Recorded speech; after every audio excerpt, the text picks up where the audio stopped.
lục xin na amen thật thiên lê ya liên ngọc ai nhé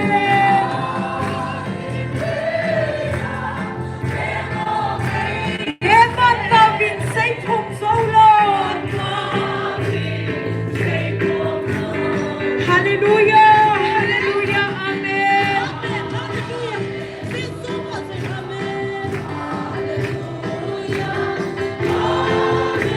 hallelujah hallelujah amen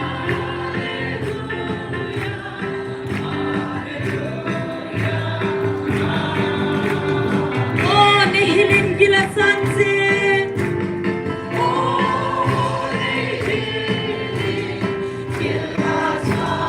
gan kong le sab sin na thing chu bana lalu ku to kiso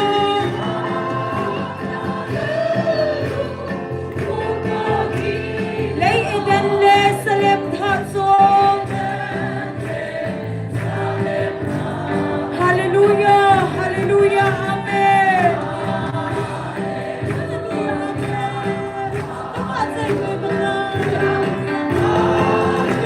hallelujah hallelujah amen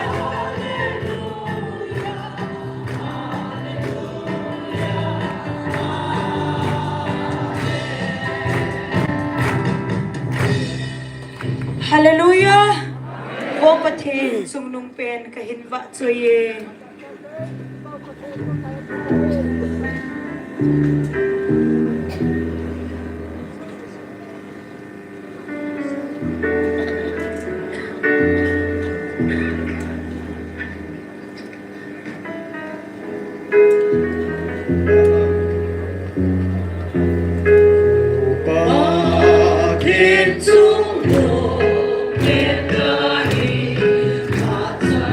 Hinsing pathen le imazo se bol the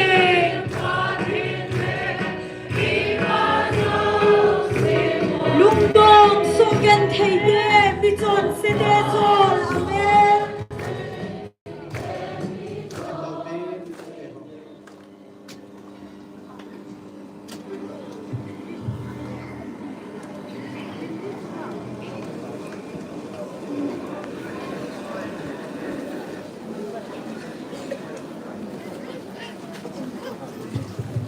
Mipi hỏi con chân anh là điều tiếp chân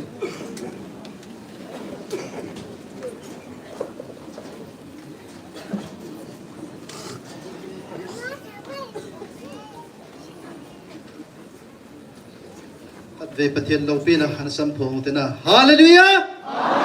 amen bát thiên những việc lo nong chỉ pin ta con chawa aman ai xem piu gama không so ke dinga ai dei sa zalo hen digital hon chun pathian la chete ni pathian ngan sin dung zui yen Saturday ni ko si le free counseling class chilai ka din noi mun hin om jigen vel zakhat le som ni la khat ve ki bol tai akine ta en azau khadu lai le chi lung mon ne lo lai ilawam kha ho chule iloi pai in sumi ule na ne ho jong in tipwa in puidi bin het sa na kan ne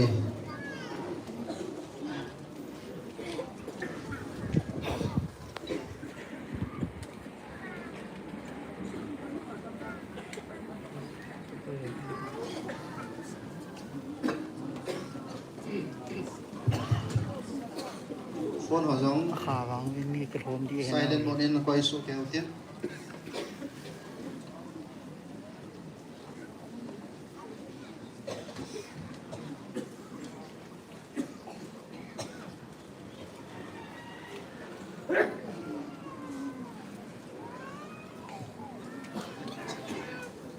để tổ tàu thế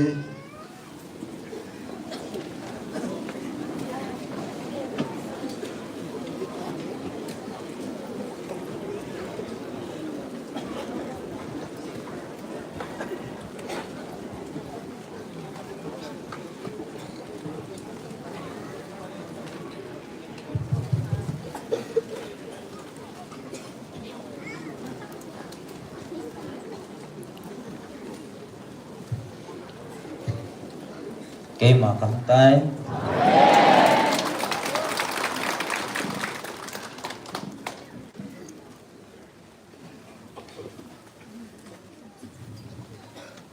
Men dan akidang. Kamu atau itu. Na Pakai niya.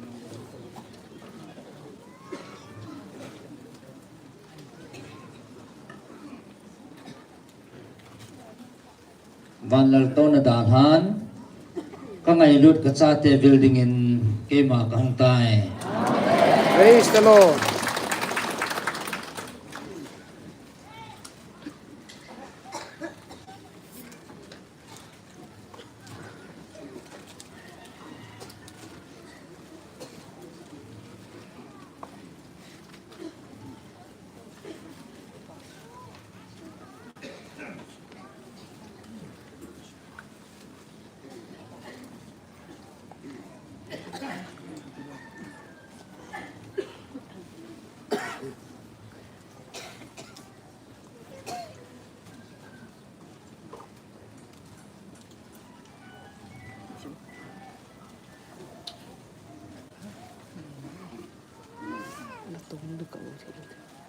Ngay lut na buhin selin Cha hit na Nang ho Kaya maku na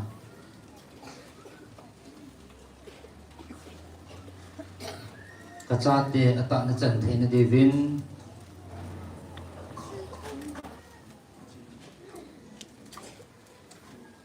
Cái man ka day han ka ko ka cha te na hive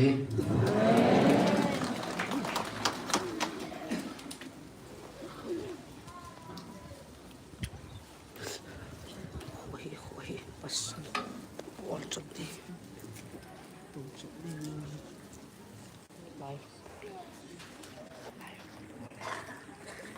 Ito ko pa ng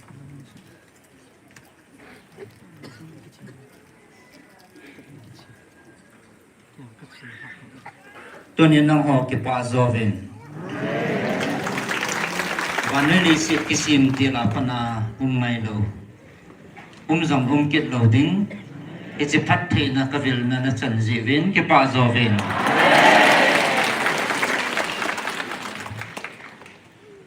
chalo di. Yan mas kaya pa ko kilip.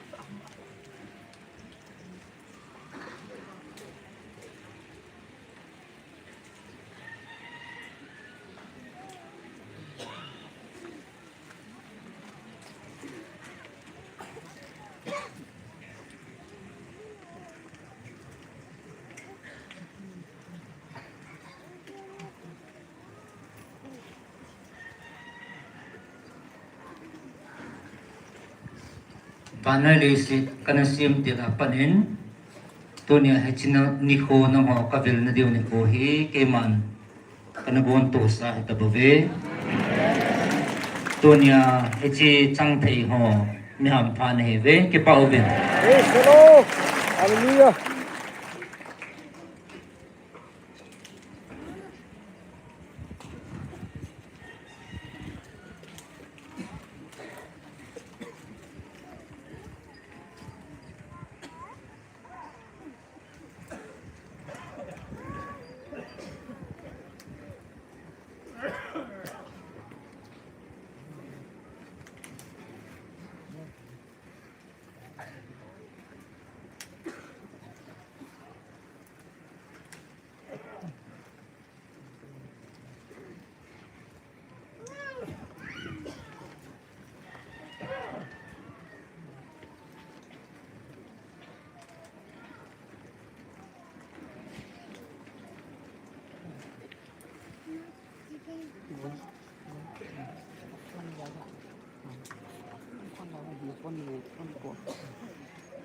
van mi te le van til thing hon jong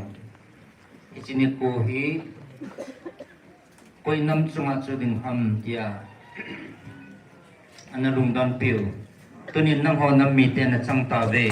Amen. Hallelujah. ti pat the na le lo pi pi na ka koi chang ne hi ji ven ke pau ven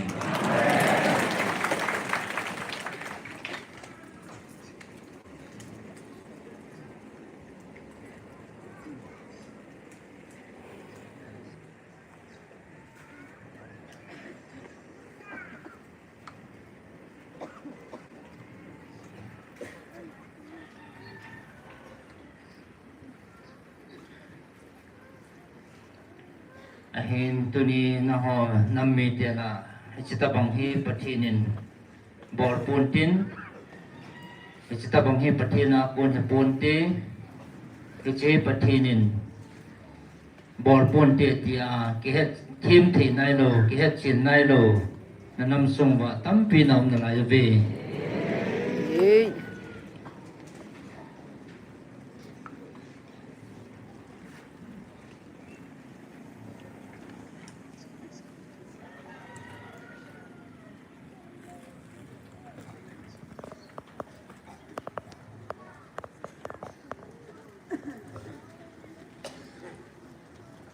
ahin tunin vervin keman banui chinam izat na kami pa Abraham zia Israel kathan teile nang ho ipiti kathan mo ding ham Amen.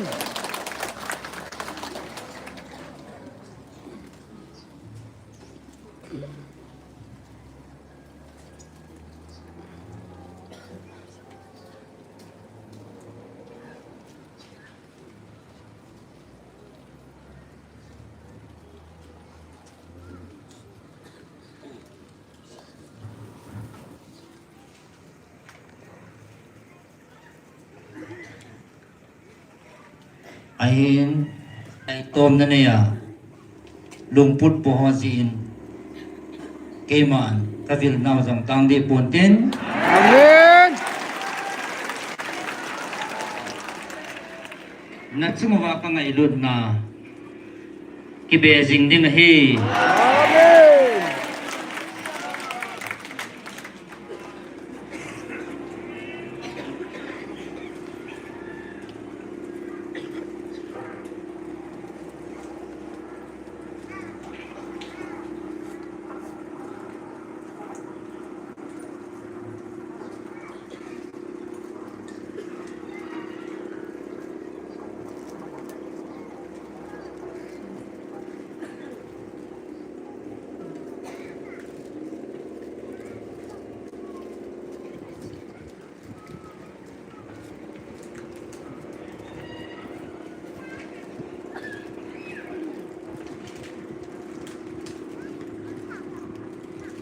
Aziz kema hingjing hat chunung na pathenu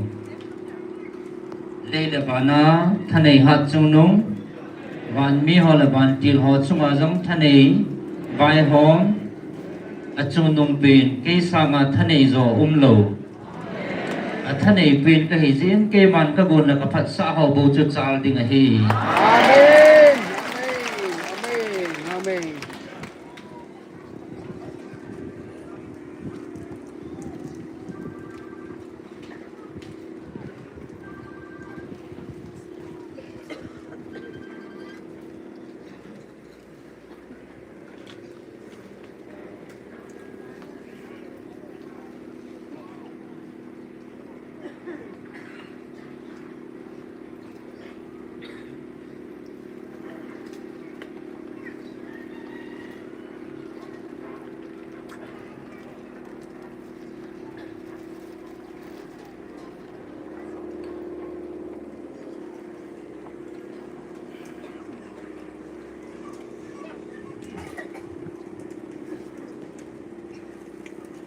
ai na hon tunin vervin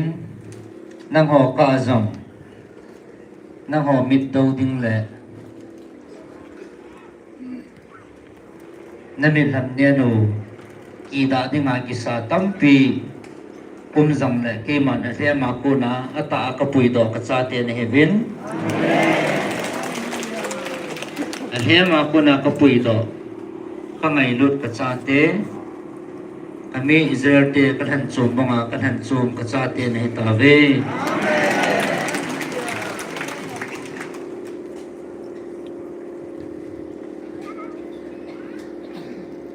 tun nanam pi di wa ke man ka thua ka ho pi na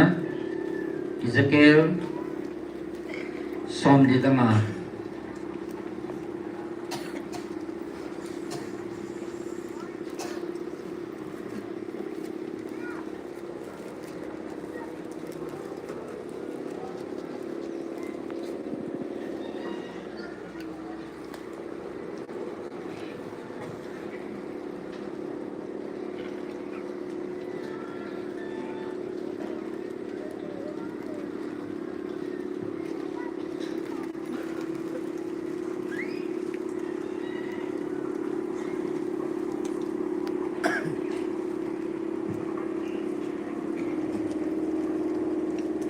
Ezekiel kung som di lang asin, nanang pidi wa kahupin na.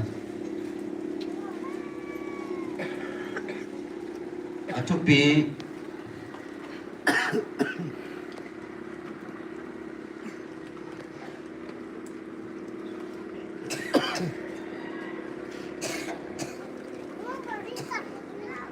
amang sumakul panin naman na chan sang nai.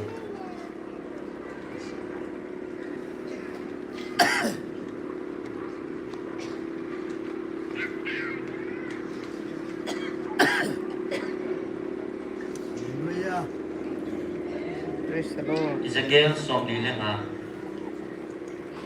Gamsung ki ko. Dan le ati a.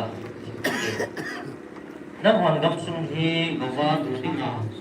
Ngok kan ti mule.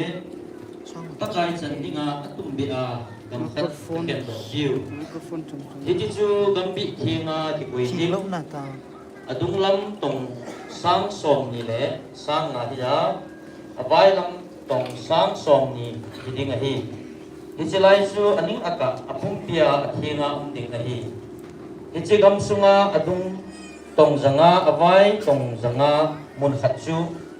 mun thing dinga hoi do a sule akim vela chu tong som nga gam o nga hoi ding a hi sule nang man gam bi thinga ki hoi la ya ko na chu adung lam tong sang som ni le sang nga sule avai lam tong sang som na te no ding hicilai mo na chu mun thing kiti mun thing chung nong chu kisading a hi hicilai chu atum bi a gam thing hiding hichimun chu thim pu ho mun thing a pakai hi nga va lu na ama kin bola pang ho chanding a hi thim pu ho hicilai mo na chu in mun na anei wa hita chu mun thing dinga a thinga jing ding a hi chu zong le gam tum khat adung lam tong sang som ni le sang nga avai lam tong sang som chu ho in sunga kin bola pang levi mi ten a chen na diu upi agovu anei diu agowwa anei diu a hi a thing dinga gambi hendo bang ta chu upi mun dinga gam avai lam tong sang nga adung lam tong sang som ni le sang nga na te no diu hichilai chu Israel in sungpum pi chanding a hi leng chapa chanding gam sung chu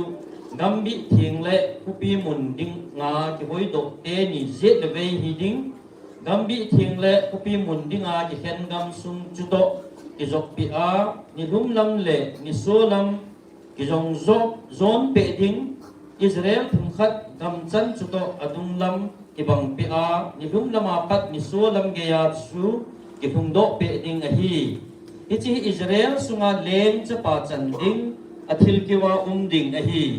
hijia chu kaleng chapaten kami te chu abol gen theikit lo hil diu a hi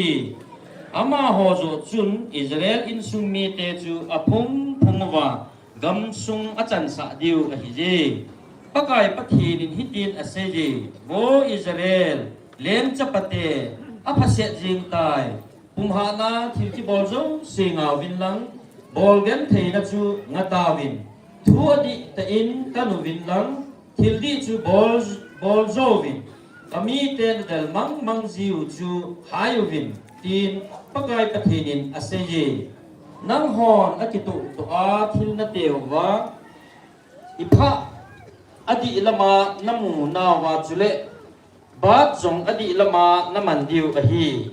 ifa le bat jong chu akibang banga kite ding bat chun homar hop soma hop khat bo adol ahin chule homar khat chu khuche na khudan hiding ahi sekal khat chu gela somni hiding sekal nga chu sekal nga ma ahin chule nang homina khat chu sekal som nga hiding ahi pathina thilto kitu hole kut ki bol ho nang hon pathina thil na tu diu chu hichi ahi su lo chang homar khat na la wa sakol chang homar khat Pakai.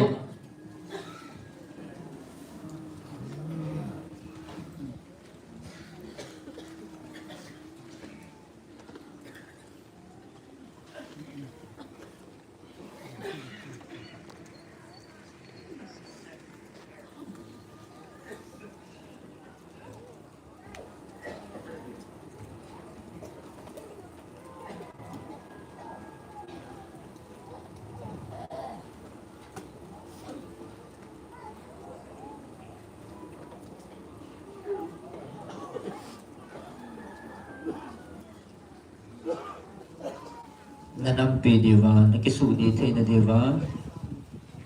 lungput di lo honzong nanampumpi wa nakisudi thay na diwa nakikhol na diwa keman kathua kahopi na kapi na heve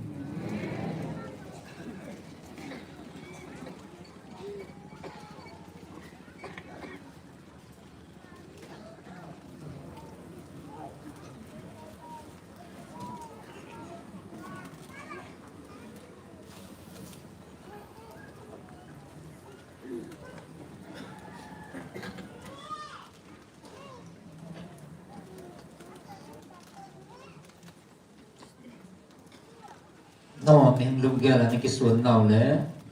nam ho ta sab mihim lum put pu ho kahopi naw na hebo ve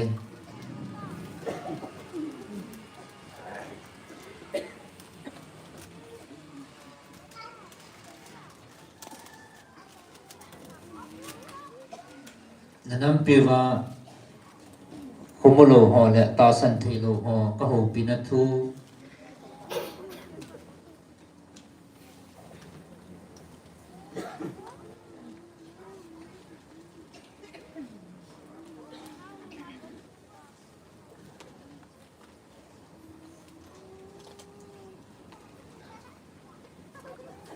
ahin nang ho ki pawin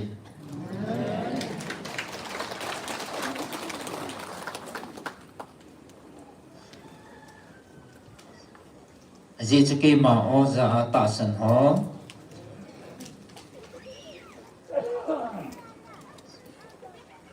kamun thi ma na hon ki lai khom na man ta ji vin ki pawin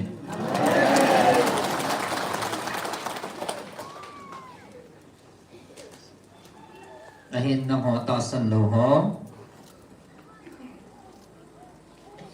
na ho nin lung put ana put na ho chu thagawa na kumulo now ichichu kisudi ding le ata a chon dinga keima ichitu a he ka he kan le ka ho pi now thu chang he bo ve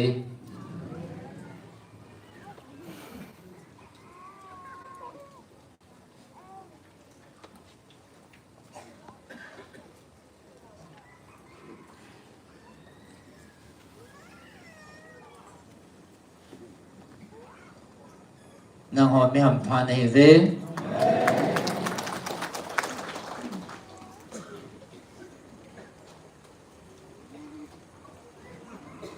tu ne na ho piu le nong piu hi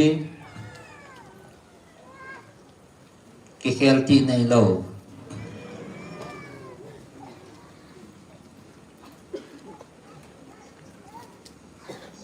ai ti lai ra hing jing aton so na jing thanei pen iza kai sima iza kai chunga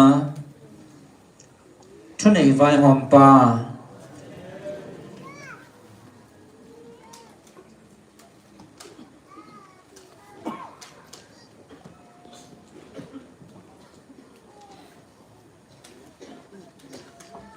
vantil hozam athusa abo chon sa jinga naum video la na han video wa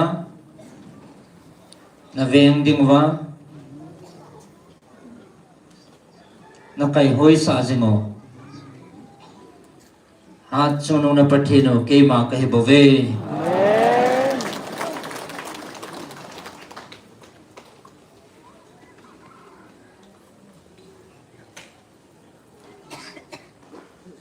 ahin tu ne na ta san lo ho na ngai phaven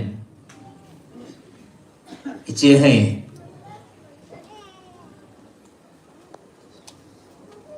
eman van noi jong ka ho pin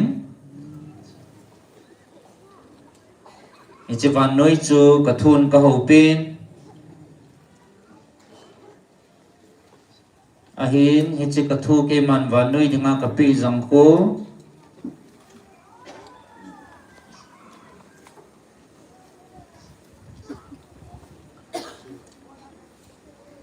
atasana kema ekisana atasan ho ding bohin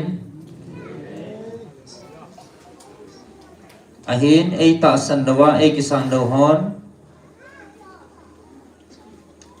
kema a hu hing na chang thei di pun he ahin vanoi dinga keman kapein ahin ekisana kema ei tasana alhom na lai aji se keman kema ei tasana ichi kathupi nit ho bo chunga kalau pina ka koi bangin nang ho chuma jong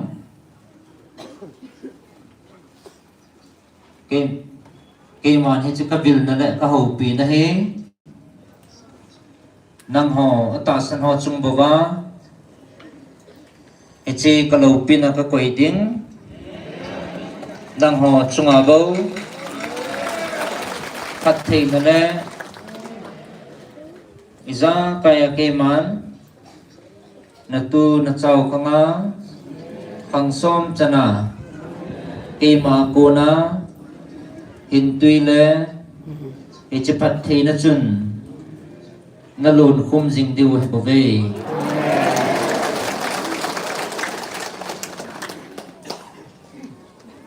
ahin nang hon mi ham phan he ve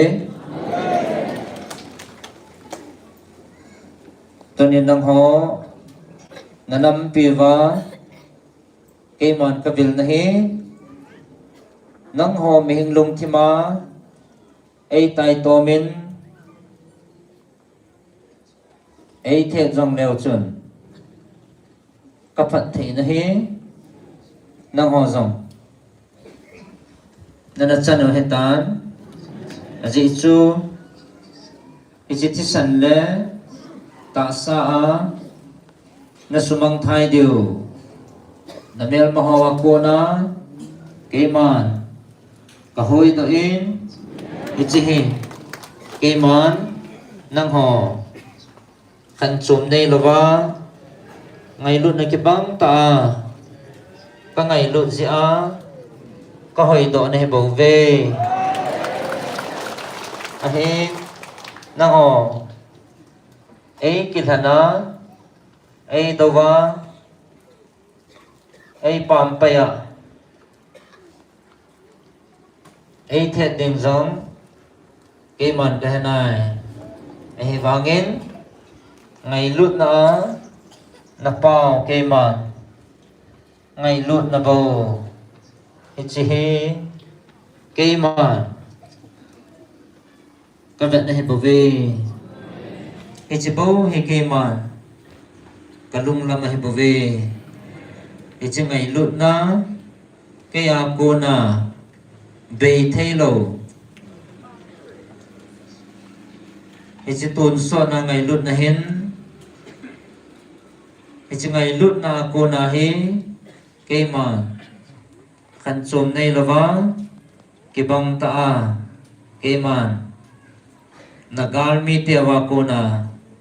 thiệt này là bên khăn chôm này là bên ngày lút na cái băng ta in cái mà ka hoi do na he ve a hi tu hin nang ho na ki do pi ho ki chat na na dim ta ven lung neo na na dim ta ven ama ho ko na hi cha han san na chula amang hi pha nin na ho ti ki mai tu na ding lung chang nei tapo ven a hin tu hin nang ho na nam piu ke man ka ho pi na he vin e chen na mel matia ho ko na ka hoi do a amha mei doi na la mei san na lung thim thagau ka pi a na ho han san na le ngal zona kapi a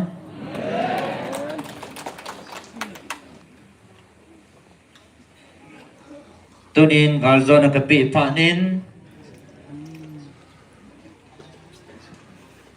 ichin amel mateo chunga nanga teo chu ke ma chunga nanga kit tavin ahin ichinam mi te khun nang ho chunga avelin ichilung put puwa thisana lun kan sa ding lung chang neya avelin kibukit tapovin te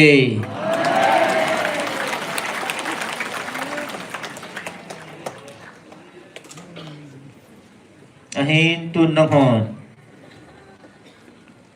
na khong vua vu put lâu ho anangai pavin nang ho an san na kapia gal zona keima kona na chanu hi na hi milgam tavin ahin na hon tu ni lam khat nang ho sanga ale thuma tam nam hi na sumangun na suchavei tavin ahin tun ichisanga nam lin zo le dat zo nang ho na sumang thei diu na sumang thei diu zong umin te tin nagyal tapo ve ahin hichitha hi ke akona ansan na le hat na le zona na chanu chu na hon na ki het tapo ve mahin nang ho chunga ka kitip na wang ke man la do pom ka ting nang ho chunga ka koi thil zong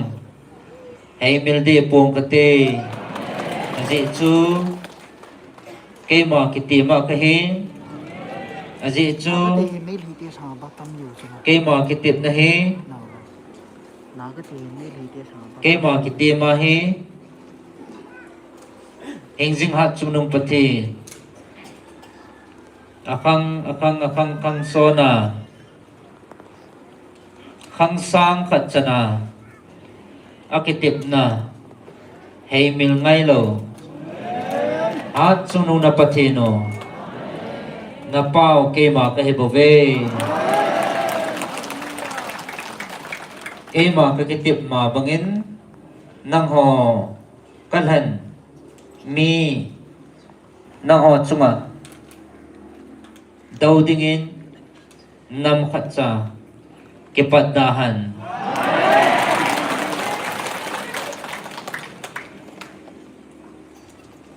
aji chu tuni ni khoa na mel mateo sangin hoi si zole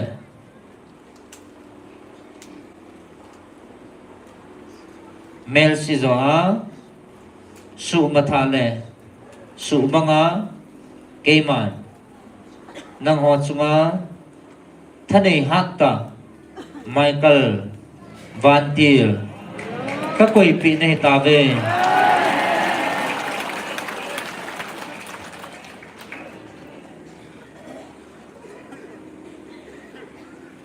ahin ichitil ho he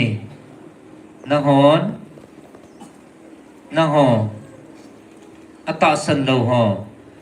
anangai phave nang ho ta san na le ta san lo na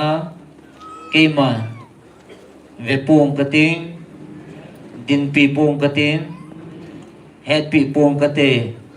hilaya keima in bela ka ngai lut ka oza a ka chate ka o za ho je abo keman til izakai nang ho nam mi chunga hi keman kitip na le izakai keman ka koi a hi bove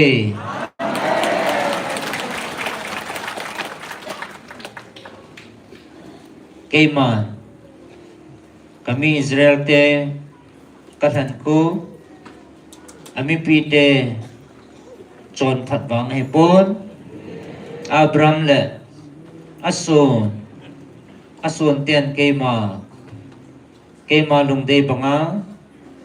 kathupi ane Jehovah keiman kathan le kanam tia vanoi chi hizat la keima kanam tia kathan he bove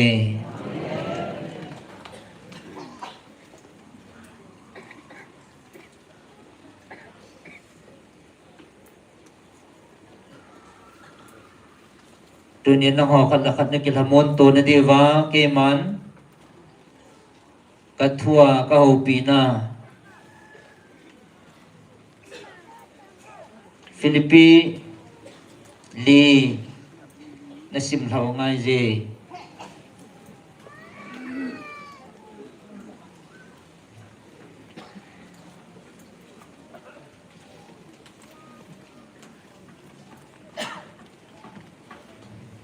Philippi bungli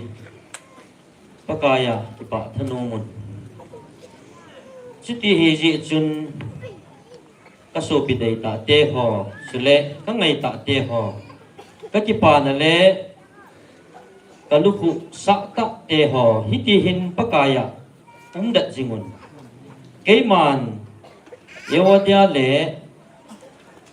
senteki pakaya lungkhat hidingin kazon le kanam kolzon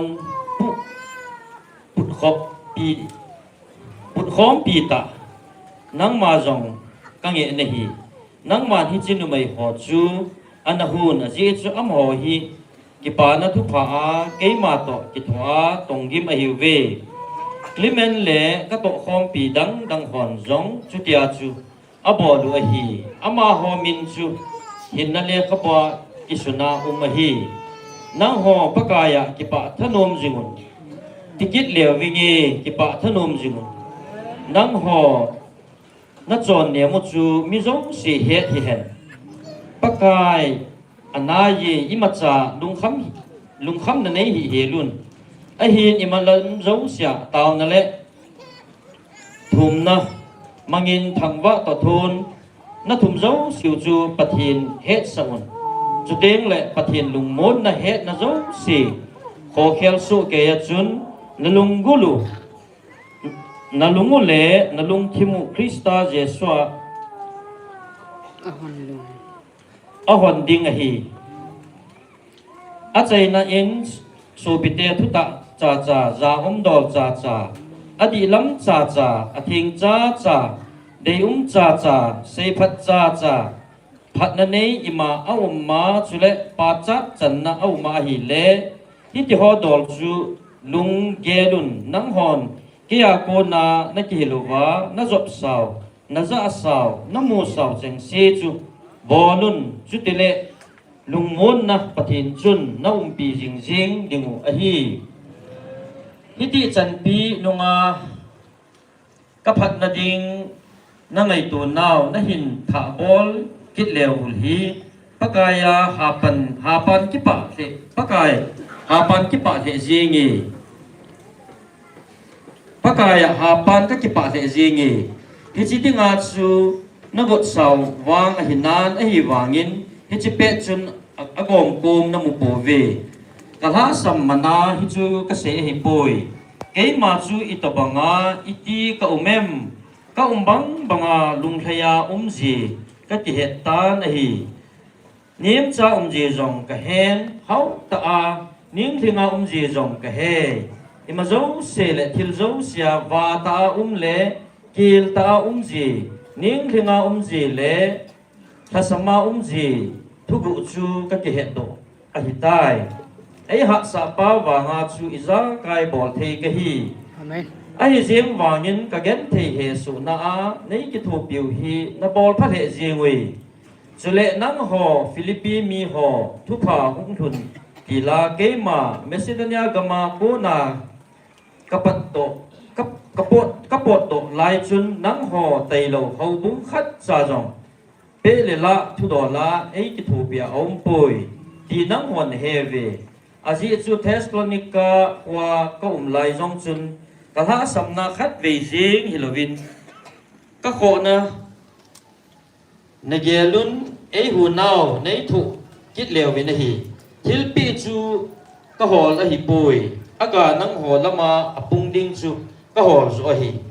isa kai cái này kimi các họ về nang hoa cô na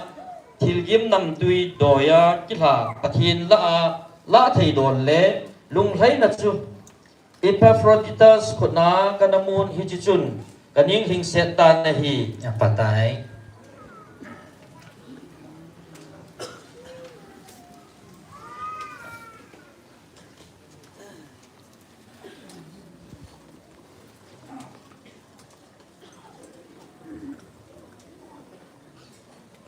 tuần đồng hồ có ngày lụt cả cha tề kê mà thúc bị bằng in cho nữa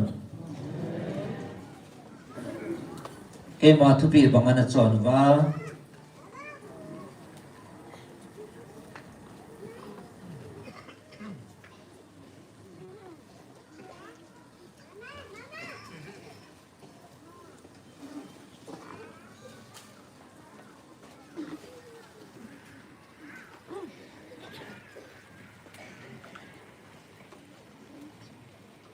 tuần này mấy tiêu hay kia cô na hi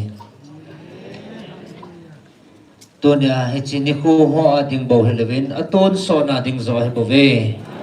tuần so na mấy thilo kia cô na hagao mấy na tiêu cho hay bầu về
tuần này cái thứ bị này na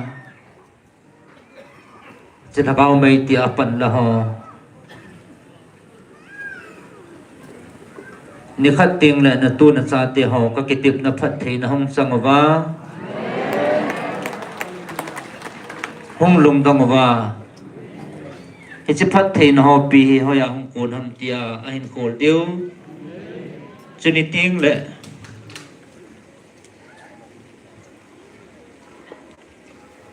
kapu kapate hon agao me anativa isipat thi nahi changa kahive ti hen gel do de he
Ichini kudiam chale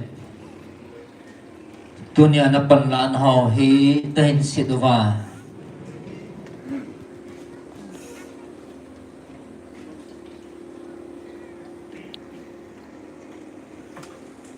chini ko tiang chele tunia he thiam thelo hon o iti kisi ahong kisi ding hitam na tu na sa teo chunga mu the changa phat the na kisi na ka hin koi ding a hi chini ko tiang chele tunia na panlan na ho na hin sit teo en na lai chini ko tiang chele kisi zong na kan ta pon tin amoha nungmon na nakipana him tarawa kapathe na kisi na mu thei changa ka hen koi ding a hi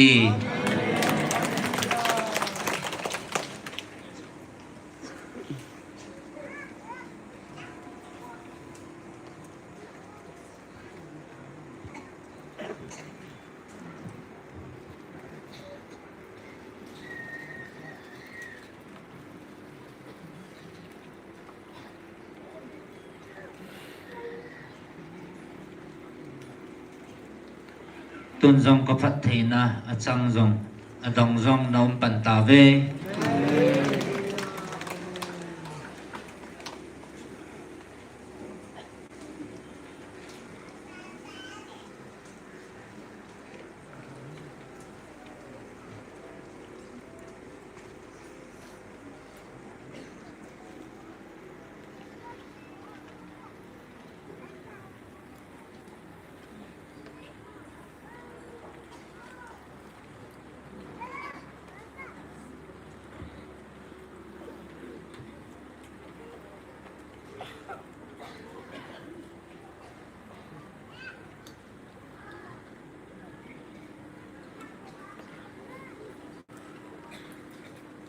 kaya ko na lolen na phat thei na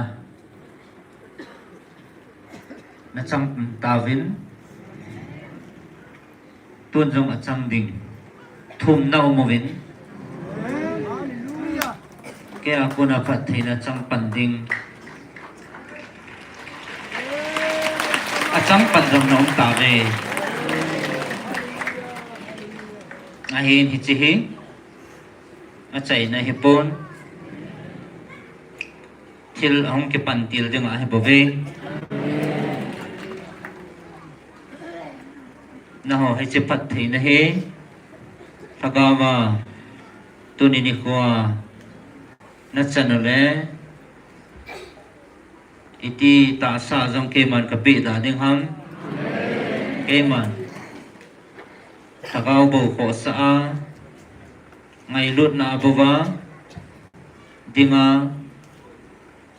Hingjing hat chung nung na pathe na vin nang ho thagawa nakisu dat ting mole ta sa ichi phat the na chu alung let sa bo ve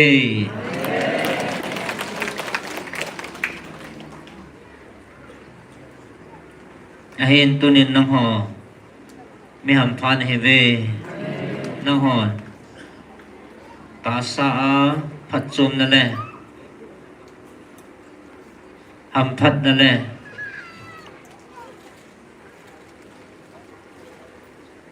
na ho ta sa phat chum na le pop sit na chun chele kilo sit na ichi zo chun koi havin thagawa ke ma ang sung na hin ki belwa ta sa phat chum na sangin thagawa hu hing na le phat the na chu na ki than zo ziovin ke man thagawa phat the na atun so na chungo ba ke man ka koya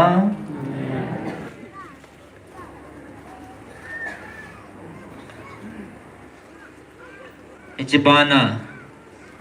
ta sa zong ke man phat the na cái lùn lệ sa cái gì đinh này về Amen. Amen. gì chun năng hòn pop sit là lệ kilo sit là cô na nay hình đào hào viên nay hình giảm sân viên cây mà nay bèo rõ dữ viên cây mà anh nhỉ ta ca và giống ta sa giống na tsumova tang talova ichi phat thei na chu kalun dim sa ding nei ve ke ha chu nu na pathenu ke man ka kitit na khang khat ding en ke ma ka kitim pon khang son chana akitip na kwei zinga hei mil ngai lo na pau ke man na tsumova ichi phat thei na ka kwei he beiti pon tin tu ni khwa bo pon tin khang son chana na tu na sao in ichi hi han don va aga hen ne deu he bove Amen.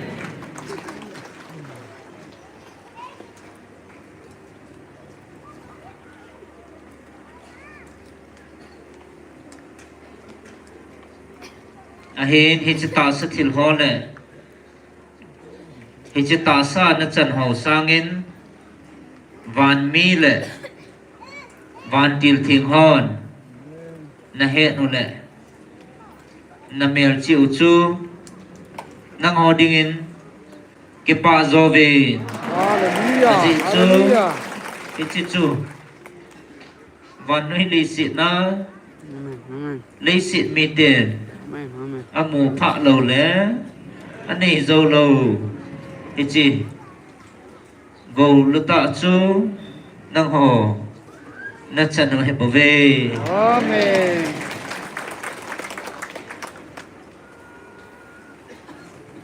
nang ho mi ham pha ni ve nang ho chunga kalungal hejin na chungwa ka ki pa na he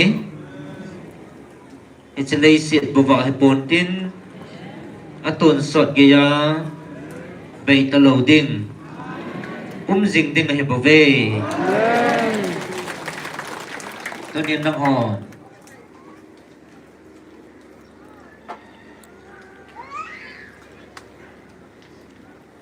atasan lo ha ko na ki ven thi na diwa ka thua ka ho pi na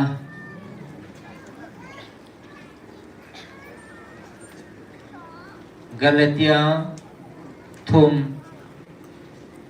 na sim hao ngai Galatia bong thum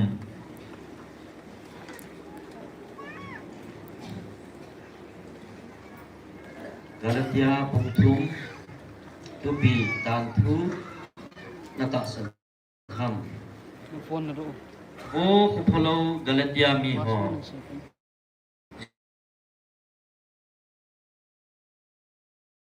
Jin ta kisun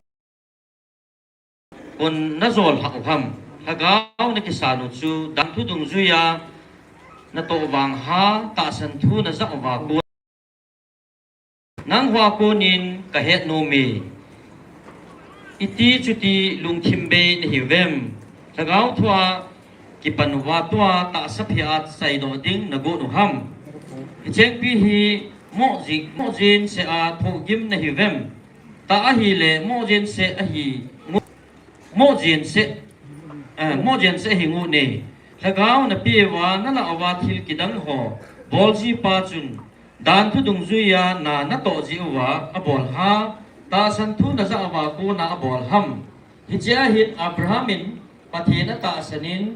hi chu amadin thim chan sa nan a kisim pi tai tin a kiseli chu ti hi ji chun mi ata san cheng si chu Abraham cha te Abraham cha tia kisim zo ahi do na het diu ahi pathin le kabun ta san jala chidang nam dang te him chanding a het masa dol chu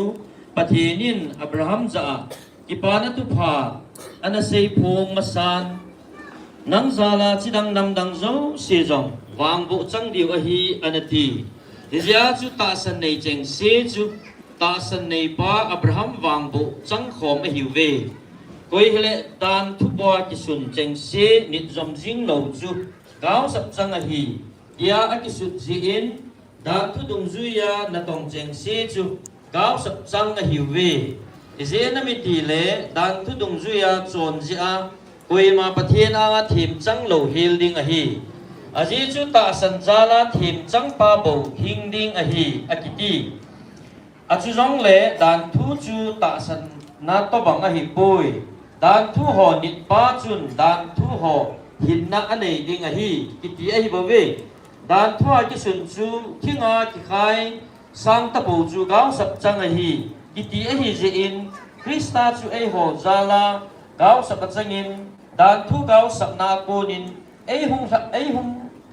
hung sat dam ta ve hi chi hi Abraham wang ki bu chu Jesus Krista jala chidang nam dang te jong achan theya ta san wanga teksa lagaw chu ikisan thei na diu a hi so pite mihim ngai dola ka se a hi mihim ngai dol mongin jong su det sa kitip na chu koiman isa lovin abol pun koi jong a koi be ngai pui thutip chen si chu Abraham le achilha kipia a hi mi tampi kisei na banga chule na chila ho din kiti lovin khat se na bangin chule na chila pa din akitin ama chu Krista a hi hi hi kasei a hi pathinin asu de na aphon do sa kitip na chu umzali le som thum nunga do dan thun tutip chu man mo asu sa asun mang the a hi pui gaulo ding chu dan thu zala hi le thutip zala hilo ahin ain la pathinin thutip sa ja Abraham api ahi bove dan thu hi ipiding baham su khil phondo na dia ki kuibe thutip kipi chitha pa hung ka ding ahin wantil te kimanga palai pa khutna kitung do ahi khat se dinga thupule ngai lo ahin pathin chu khahi achutile dan thu hi pathin thutip to kikal ham ahinai sai pui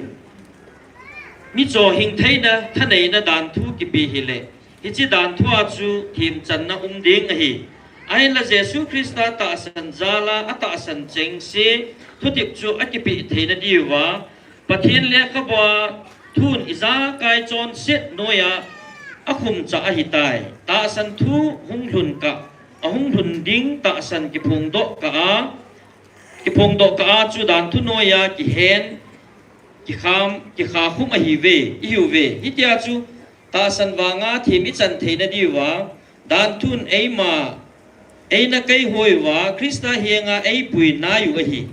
ta san thu hung lun kalwang ei kai hoi naw noya chu i tapu ve izena mi ti le Jesus Krista ta san jala pathin cha te na hiu a hi tai aji chu Krista sungila baptize changsa nang hon Krista chu nakivanu a hi hicha hin juda mi le Greek mi kidatna so le chamhat ki khenna pasal le nume ki ba lo na tapoi aji chu Krista sungila na bo chawa pum khat na hiu a hi tai hitia chu Krista min na hi ji un Abraham chilha na hiu win tutip golu jong chu nang ho chanding a hi tai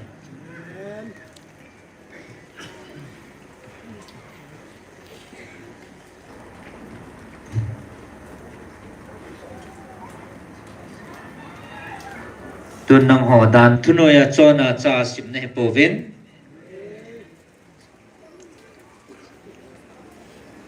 ko hi jong le dan thungai cha dan ngai cha ta po chu ke ma ngai lut na bulhing lo ding he ko hi jong le ke ma thaga wa bo chona ke ma lunglam ve jinga ke ma dei banga Ichita sadan ho sanga keima thupi le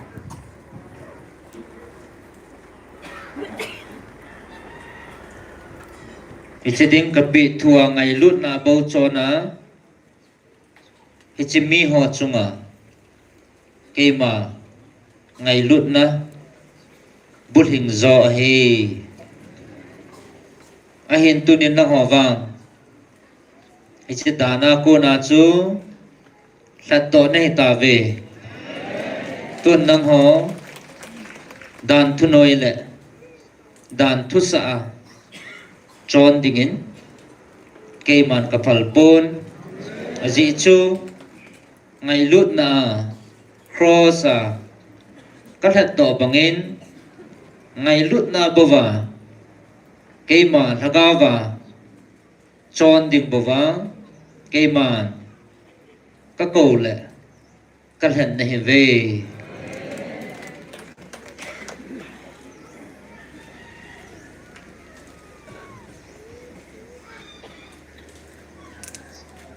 dan hin mia phat sa pon dan hin mia sim pha pon dan hin mia hin sa pon dan hi chon sit na su lat na he bove ahin izakaya ngai lut na bo hin mia simin ngai lut na bo hin mia hin sa in ngai lut na bo hin tun so na hin na achan sa he bove ichi chun nang ho dan thu noi za chon na heu le ke a ko na ngai lut na bul hing pon tin ahin ngai lut na chon wa le Ichlei si na zong keiman kamel he na keiman tun so na hichingai lut na chu hin na kachan sa ding na hi ve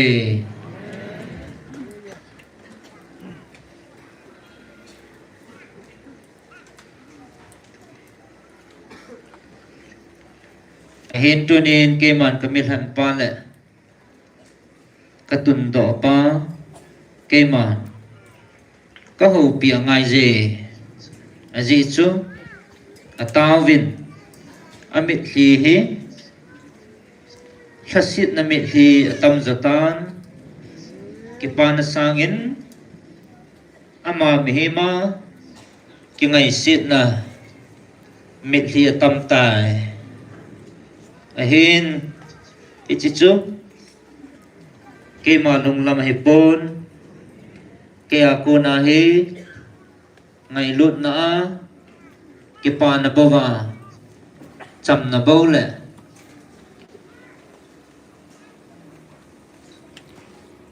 thanuk na lung put bo chu ke man ka de hi bo ve tunin ke man ama ka ho pi ngai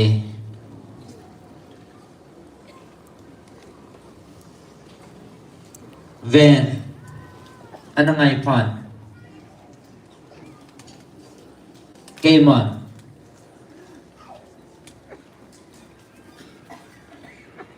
David kathan le katun zi ko Mipi ten a hepon ta sa a hing anua pan jong hepon koi macha a he om poi ahin alung sung lang ve a hat chung nung pathin keima apa bovin ka he tunin nang ma katun jong hi nami te le na in sung mi le na cha tian jong a he pu ve aji chu nang ma lung sung ve a he chu keima na pa hat sunu na pathin keima bo ka hi e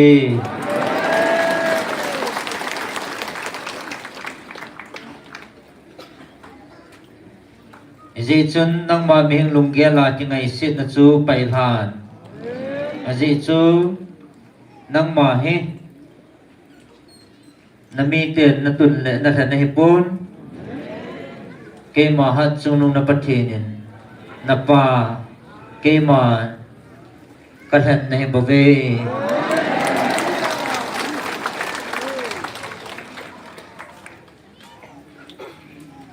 Tunin nang ma mihing lungge la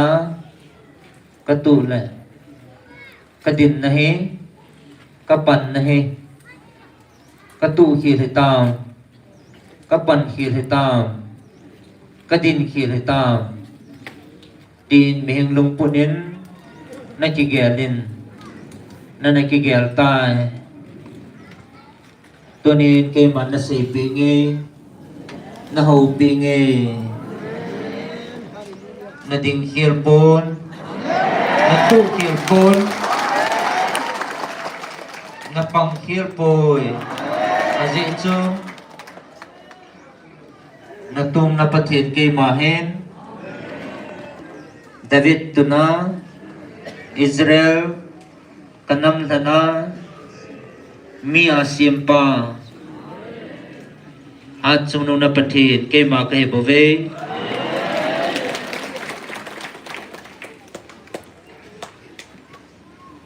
Tunin nang ma nakigel khilin nang ma lungpunin pakai ke ma ichinam mi ten achunga vai hom ding le ichinam mi te chunga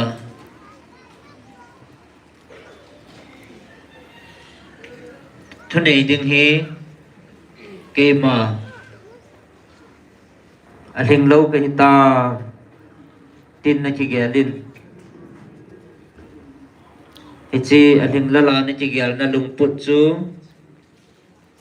ichi lungput na nei ja chu ke ma kalhan nei bove ji chun mi ama ki songa alinga ki gel chu ke ma main aling pon hanta he pon mi ama chingai to ma ahim lala chi poi chana chu ke ma anga cham kim se la hi bove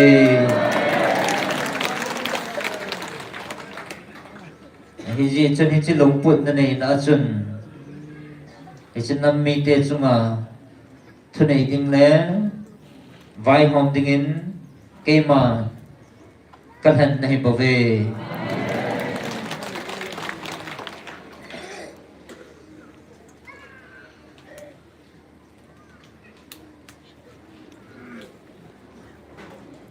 Ahin ke man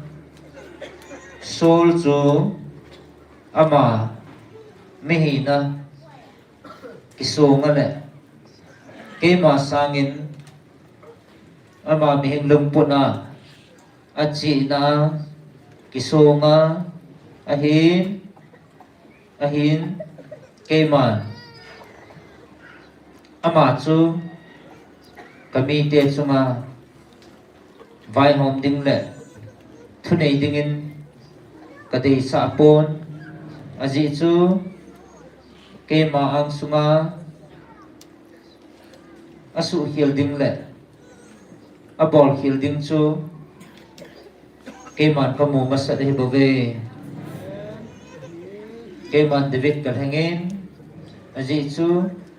aman ani pin le mi noi si le mi musit pen anim pina akoi pino ichilung puna ko na chu keima lenga ka thana hi aji chu ichi kineo sa na lo chun ngai lut na ampun kineo sa na lo chun ka komin mun chan ding nei pon tunin ding do kini tunin na tha ji tha kinin na tu ke ma he at sunu na pati za kai chunga thani pa keman kadin pi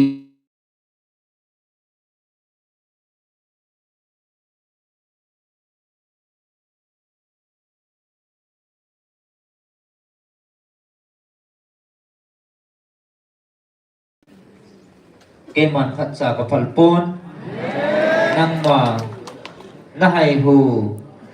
simpa keman kakila kita ka nang ma ichi leng hina na chunga sa thau kanu chu beilo ding a hi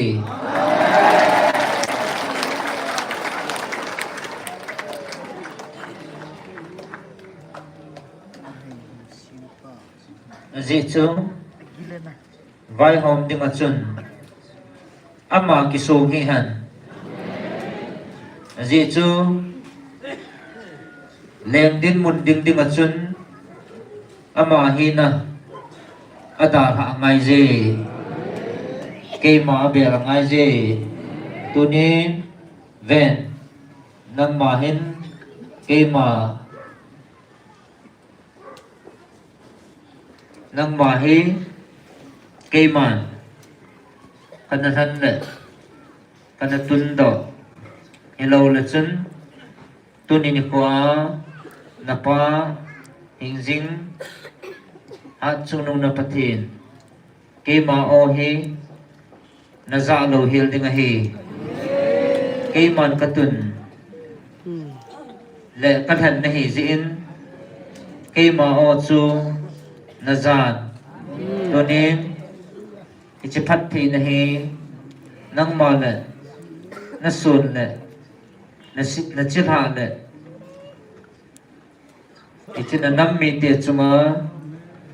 na vai hop na chunga he na vai hop na mi chunga he ke man ichi phat thi na chu ka lun sa ding a he ichi ji chun ke man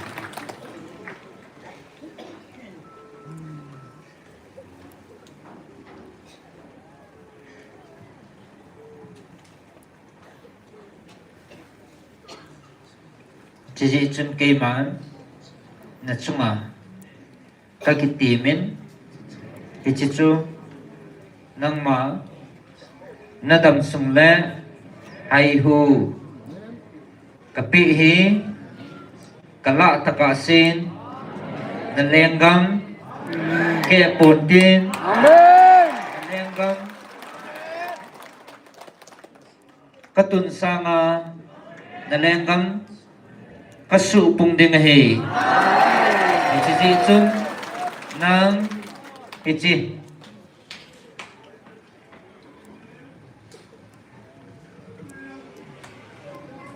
tàu na leng hinan tàu na da ha ta ka sin ke man na chunga ichi ka kitip na hi khat cha hay mil pom ka tin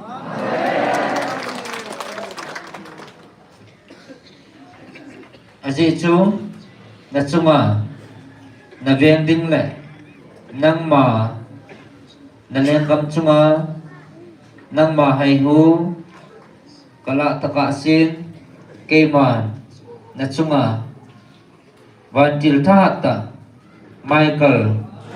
la do pom ka tin ichi ji chun nagal mi te chungin nagal mi te chung le nagal mi te ji in lung kham hin ji chu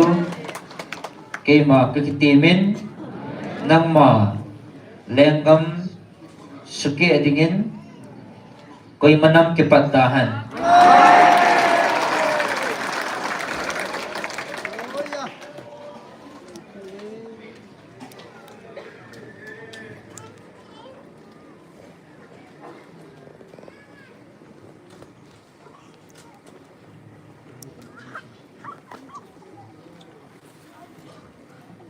tu tun ama dingin lungmon na tamon na keman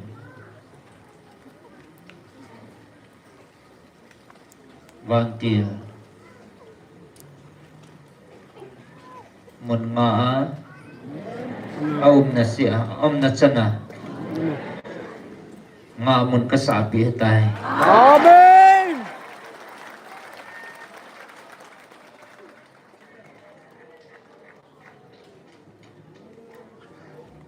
Kita mau ke dia. aji chu nang ho nam mi te hi leng le na chungwa vai hom dinga tung lovin keman kami le kanam kanhan ji poi aji chu keman kami Israel te kanhangin leng ding le na chungwa thunei ding keman kanhan hi aji chu ichhem lovin keman lapia su milwa achat video chu keman kamoji in kema ang sunga avetu dingle pui hoi dinga kema leng chu kema lungput puwa kema dei banga achungawa vai hom dinga keman katun ji he bove Amen. Praise the ji Lord. chun mi ham pan he ve kipa zo be Hallelujah. Amen. nang ho dinga kema kami pa nang ho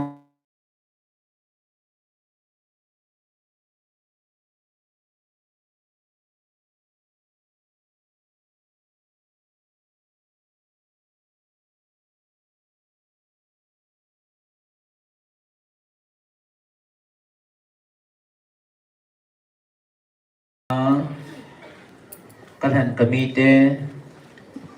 kema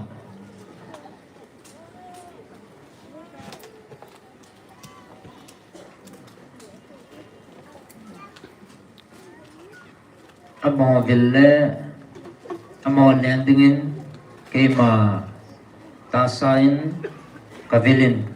ahin amo ho kema izole kema Eidovin apangovin ahin ichita sa kabil ni kuwazong hiti chun kema aina zoovin aina dovin ahin tunin nang ho kanam than thagawa kanhan kanam mite thagawa nang ho kavilin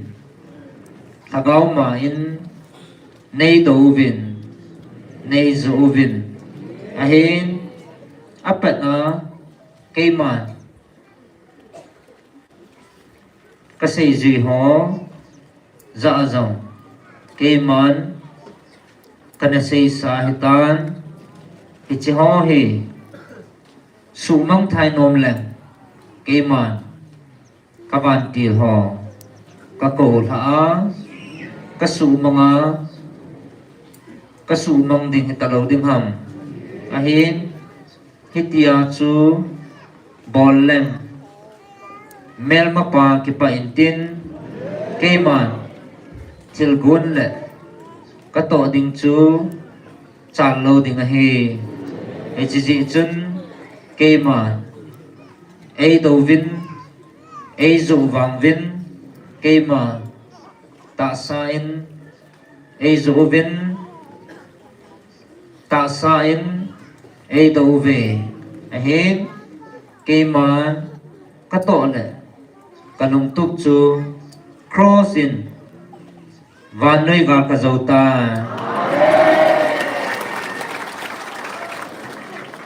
ahin tunin nang ho thagawa kathan kacha tiền dấu tunin thagawin kaiman kavilin ichi thagau ma in nei do vin ke man kapi thu ho chun dan thu in ke man nei do ta ve a hi tu pat ta zong ke man na hai ho le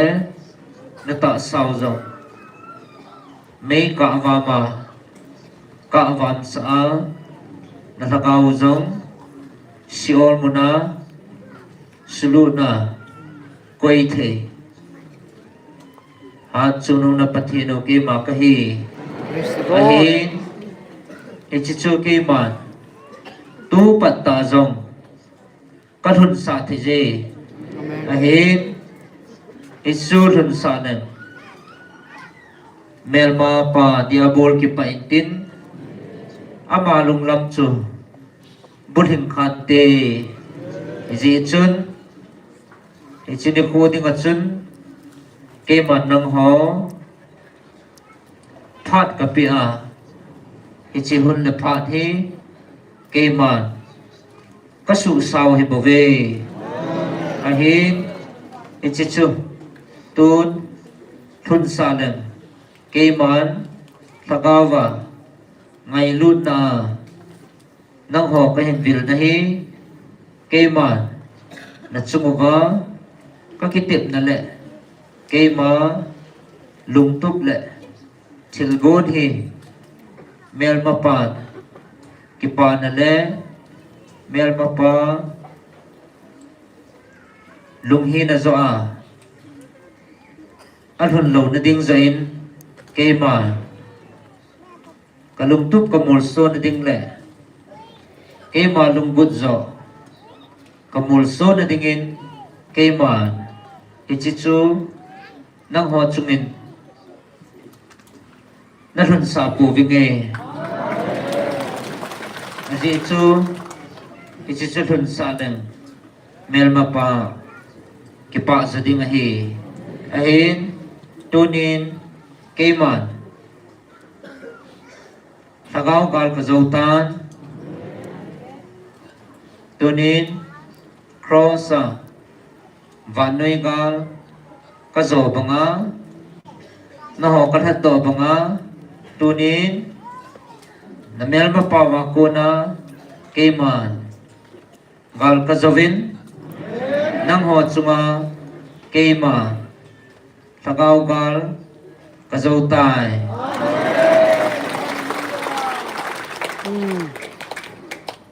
ji chun ke ma lung tu kamul so na ding le ke man ka thil gon ho hi ka su bulit na dinga ke man ichi na ho chunga thil si le hi si ka thun sa lova ka lan sa lo hi bo ve aji chu ichu thun sa nen ke man na pau zo ke ma nung lam hipon ji chu ke ma e do wa ke ma de na jinga kam su jing ho jong khu ke man ka cha ka sima kan hat to ranga wo ku ka ngai lut ai bo ve ichi su gam na le su ma tha na thun sa len mer ma pa ke pa zot te ichi a chu ngai lut na ke man ichi hi ka thun sa lova ka to ding le ka thil gon zo hi ke man ka su bulit ngai je kabulhin nga ye keman kamul so ding hi izi chun ichi thil ho chu thun sa nen keman ichi mel ma pa lung lam hi ding chu keman kamue ichsangin keman kato ding le keman lungtup hi kamulso ding he kamulso ding he tai aji chu keman nang ho sumang thai ding le sumatha ding le nang ho sumang ding ahong kahipon nang ho ho hing na chan na diu le mer ma pa ko na ki hen nào sulham ding le ichi diabol dragon na to na sumang thai dinga kema honga kahibove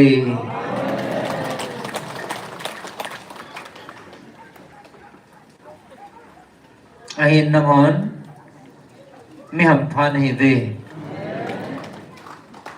na ho chunga kalau pi na hi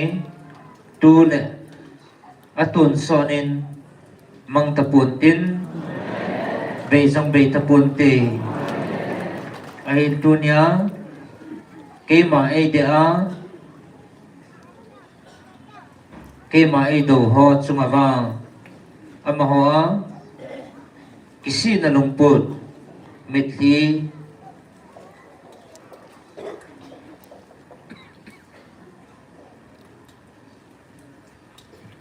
kisi na mitli asu ta gain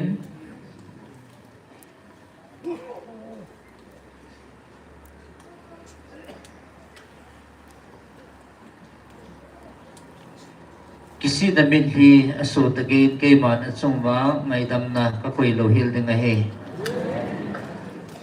ahin ichiding achun kay man phat kakoy je ahin ichi phat jong he hong cha lin tin ichi agay sang ni ko jong hong ding ahe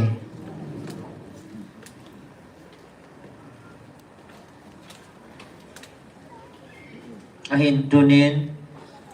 akisan ho mi ham phan hi ve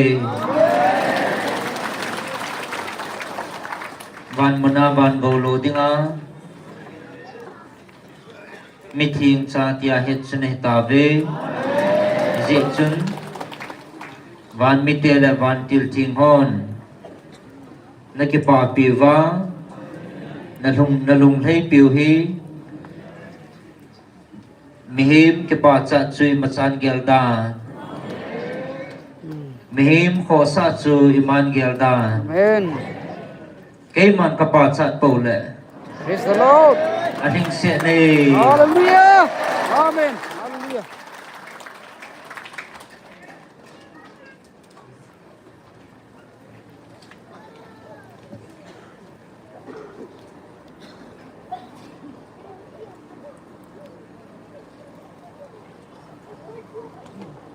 mi ham phan hi ve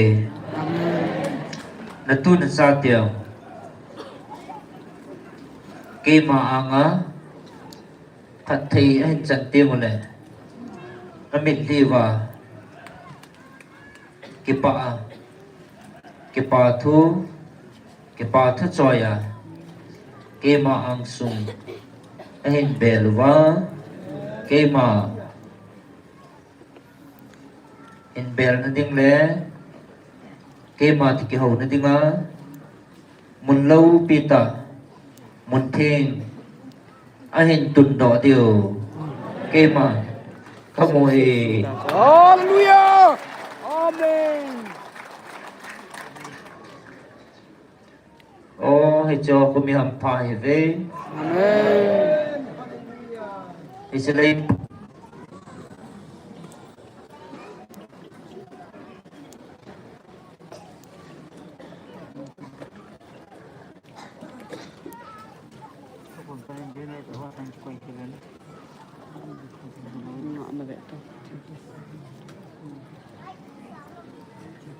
Cái yellow to.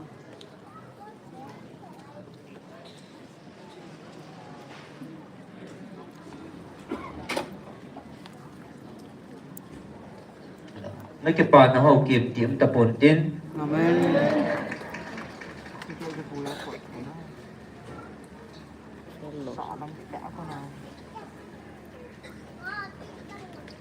chỉ nếu cô tiếng lệ cái bà nó hậu chú mình hiểu chú càng ổn tin cái mà muốn thiên á cái mà thì cái hậu rõ chú phát thì nó chân nông sang in anh ghé khó và anh ngày luôn rõ điều hề Amen. cho họ cô iti ham pha ta vắng tin van til hòn này meeting hòn anh ti va anh happy va anh cái bà pi gì tiếng hay bảo vệ Evan tôi nên năng ho van mi te to cái giọng mà này ta về Amen. Amen. Amen.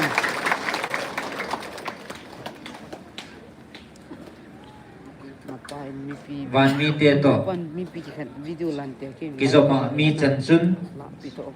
atun sot kaya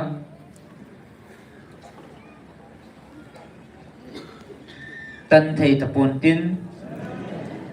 su bay thầy tapon dễ chu ama ho chu van mi te kiti ding hi ta ve Hallelujah. tu ni nam ho na pan lan ho le na pat thon ho hi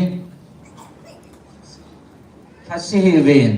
Amen. ha dai hi ven Amen. ichini ko ting le na hin sit na lai dio hi bo ve Amen. na ke pa nau chun ichini ko na pan lan ho hi na hin sit na lai dio hi ji chu na ke pa nau chu asangin alinin asangin atuin ichichun atun sona kaya kona kipa na hizin mang thei pun tin mel mapan jang lapi thei pun tin hichun beiti pun tin atun sot kaya kona kipa na chu hipove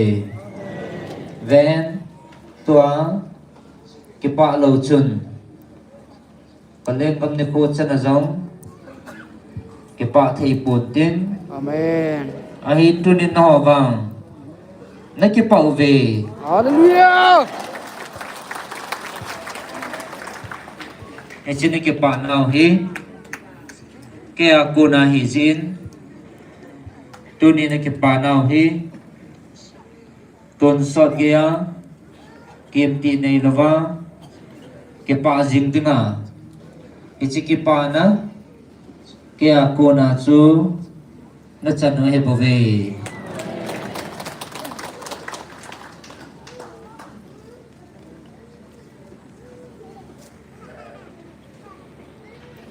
về Việt Tuấn cây màn nó hiểu chuyện với nghe năng họ ta sân lầu họ thà cao thu he a kisa a thà cao thu chú đàn thu rõ nịt tiếng hi thì họ ngày pha về thà cao suy biam này bồ về thà cao chú liên do hâm đàn thu chú liên do hâm ít đàn thu chú thà cao do bầu thì ai bảo vệ ít đàn thu nè bia vật chú ít thà cao bầu chú hay bảo vệ ít thà cao chân ít đàn thu chú na piu he bove tunin no ho thagau thu sangin dan thu zo na ngai kho chun na lumu wa na til kho pau chu koi ham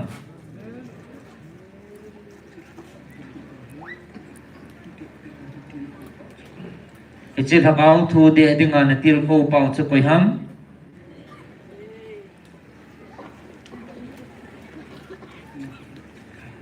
năng hồn cái hạt bồ về chỉ nó chỉ nào lẽ nó chỉ thu hậu bảo ác chú cái mà ang sungin cái mà sangin thằng áo thu sangin lin gió lẽ đẹp gió lẽ thu gió in tung đỏ đingin nó gột tạ diêu vin tu ni khoa hin cái mà nó hiểu chuyện điều lệ nó làm vài tạ diêu vin hin nó làm pia thagao lệ thu tạ chọn dinga cái mà nó sử dụng điều va cái mà cái hình vil này bảo vệ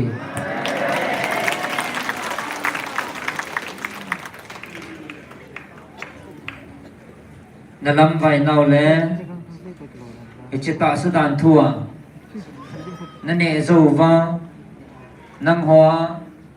mel mapa mun nó piu lẽ nó sụ liệt điều chú cái mà cái mù lẽ cái chế chú cái phật tạ lâu zin ô Israel cái tì bằng in ô cái thần trộm cái đầy tạ cái cha tê họ cái chế đàn thu chun nên nè dâu lâu nè điều vin nên nè dâu lâu nè điều vin cái mà thagao lệ thu tạ cái hậu bia cái hình bùi đó cái hình việc này về Amen. gì chân đàn thu chu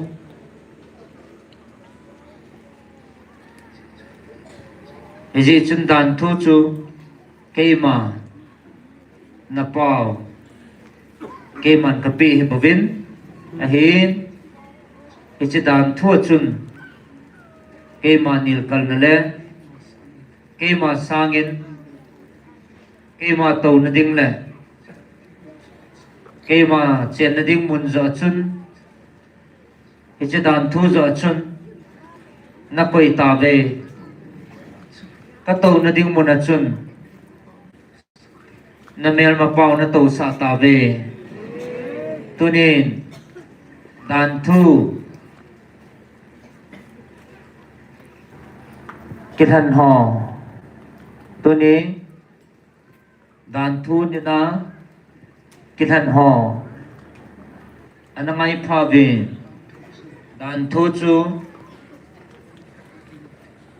mi khana đình in thình buồn tin thình dòng thình thi hiểm hiểm lâu hi dị chân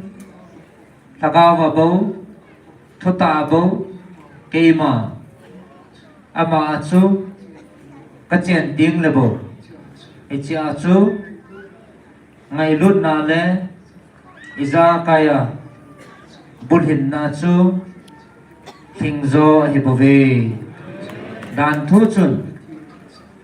nó thêm chân xạ buồn tin đàn thu chun nó bút hình xạ buồn tê cây mà cái chuyện nó mi lẽ ngày lúc nào câu nằm mía bò chân bút hình gì hệ bồ về tôi nín đàn thu đi na ichi u hình nè lệ cây mà cha hình nè lệ cây mà lung nó sụ bút hình thấy điều hình lệ cây mà Ebola mihima kahunga cross na ho kong that do ting ham Pakai di. nang hon dan thua chun na bul hit ta lo ziu va na bul hit ta lo diu ke man ka het zia ka mu chi zia ke man ngày lụt na thagaw và các chèn thì nó đi nga chi ngày lụt na mình bây giờ cross ông hạt tọn hay bầu về hi cho nên năng hòn thagaw và cái pa họ thano một bên cái pa về gì chứ năng hồ hiện nay về các ngày lụt các cha tề thagaw và ngày lụt nó bồi hình xe la cái mà lùng put bùa cho na này về gì chứ chỉ ta na cô na chứ cái hạt đó này ta bên đàn thu chu số chân này bao bên hiện thagaw lệ cái mà cô na ngày lụt na bao chu cha hi na chang ne bo ve amen tuni dan thu kisan le kithan na lai ho ana ngai pha ven dan thu chu chon sit na su pung na ding bo he bo ve su lat na ding bo he bo ve dan thu chun quay mà thêm pon u hình chang ding jong pon gì chu dan thua chu quay mà thêm chang thì pon tê gì chu dan thua thêm chân hem lo he tai ke mà vanga ke mà ta san le cross các hạt tỏ na chỉ thích sana bawa chu pu hình na chăm ne bảo vệ amen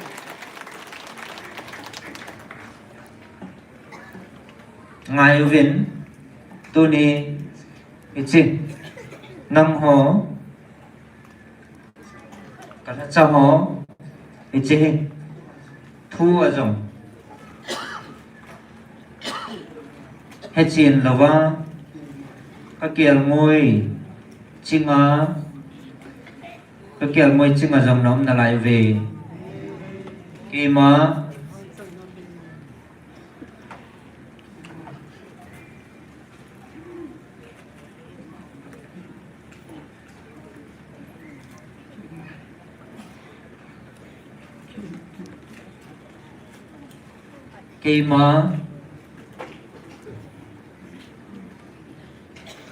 cái mà kitipa hay kahi cái mà na simpa ne leileva simpa amen amen pa khanga pa a kamite Abraham sunga thu tiệp na nei le Noah chunga cái tiệp na nei pa cha ke ma ka he ke man pa in na ka tongin crossa kisan na ta sa a na hin vilova crossa na hin hat do pa cái chu ke ma chu ka he tuni ni koa thagawa na ho pi diu ne na vil diu wa na pi jing ding wa na da na lo diu wa akitema na pi jing le na vil jing le na ho pi jing o he ke ma chu ka he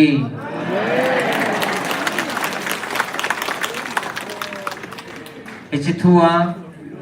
ke ma pa ka he ke ma chapa ka he tunin na hin vilu ke ma thagau thi ama chu ka hi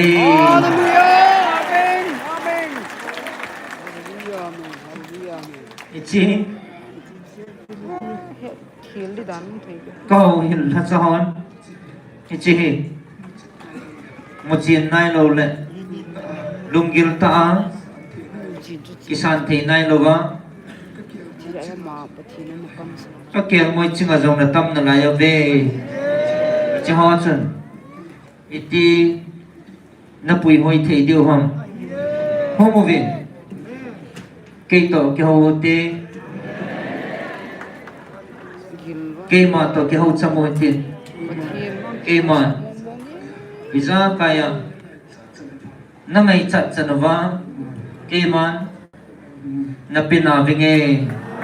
na hon mehim thui la chun gel kho le gel sang he vin ichi chu mehim chi na ko na hong kon do hi in a hin tu ni ke man na vilu le na ho piu hi van noi dinga ichi thu pipa van noi tha to pa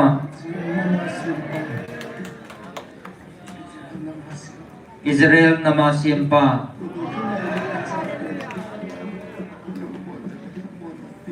bất thì mà tao bất. tunin Ôi ông ta xí. ka de than ka cha te lungmon ne le thamon na pipa ke ma ingjing hat chung nong Amen. na patheno Amen. ke ma ka he Amen. pa kangin pa in na katongin chapa kangin ta sain muthijin keiman crossin gal kazovin keiman thagau kangin nang ho ngai lut na buling selin Amen. keiman na ho ka hin vilin Amen. nakai hoi devin keiman keiman ka hin ho pin hi ve Amen. tunin pa jong su keima ka hin Amen. Amen. sa pa jong su keima ka hin Amen.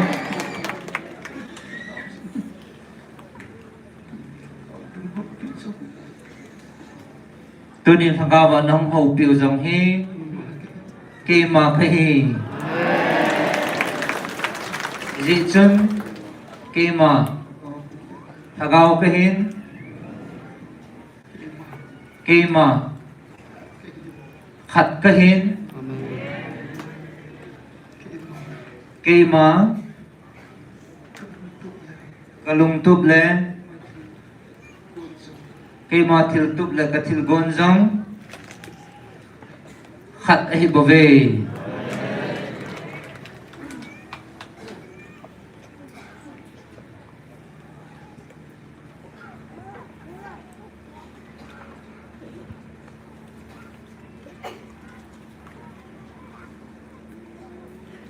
tunin nang ho ichi thu dola hong hon vevin chihi na ki bui naw hi bove ke man hil chi na vinge na hon mi him lung puna pa aumen chapa aumen gau thi ngomen na tv ichi ji chun thumin nei khan ta ve vevin ichi hi na hil chin vinge pa auma chapa auma thagau thi ngom le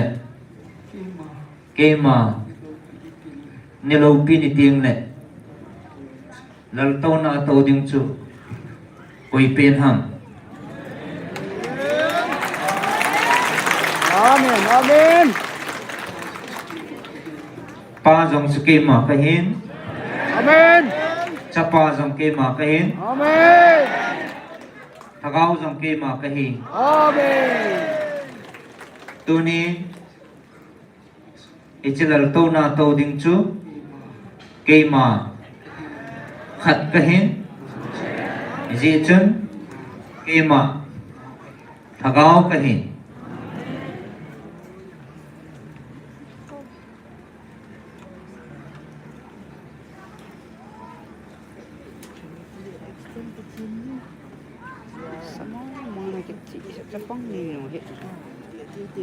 nam ho mihing lumpuna kê mà hi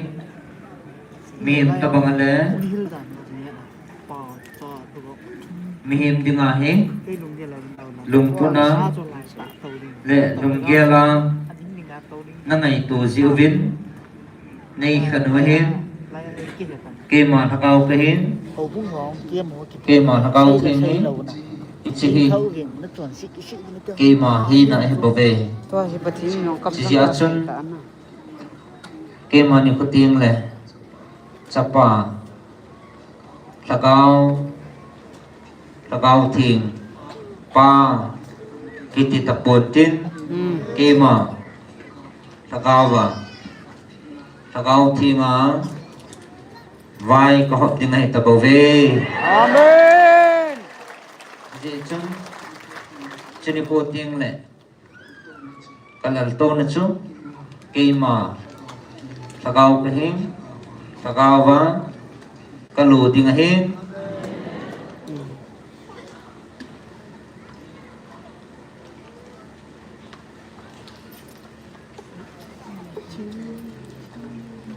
tôi nên nâng ho atasan lo ho nangai pavin tu thakau khang hin pathinin o in mi ho putin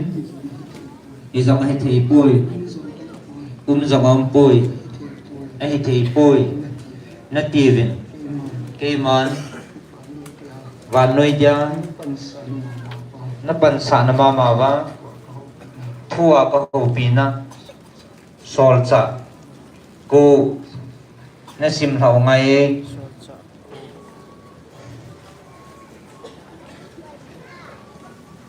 Socha hi x na. X bung ko socha ko. sol cha ko Paul hin ko ki khem sol chula pakai seji te ki sal le thatin a hai le tut na la yin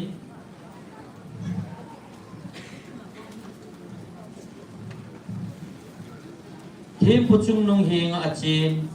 chuchilam pia kai zong si koi koi hizong le numai pasal amudo chan kana jerusalema ahin kai lut theina din Damascus kupia hauthwa ki khop na in dunga pe din le kha aga thumi achi le Damascus kupi ahin pha ding konin photlot lovin wana konin wa khanin akim vel asal pa su jing tai hichun ama tola akile han aging khain aza sol ibola nangin neibor sit ham ati ahin na ama wo pakai nang koi na him ati le ama kima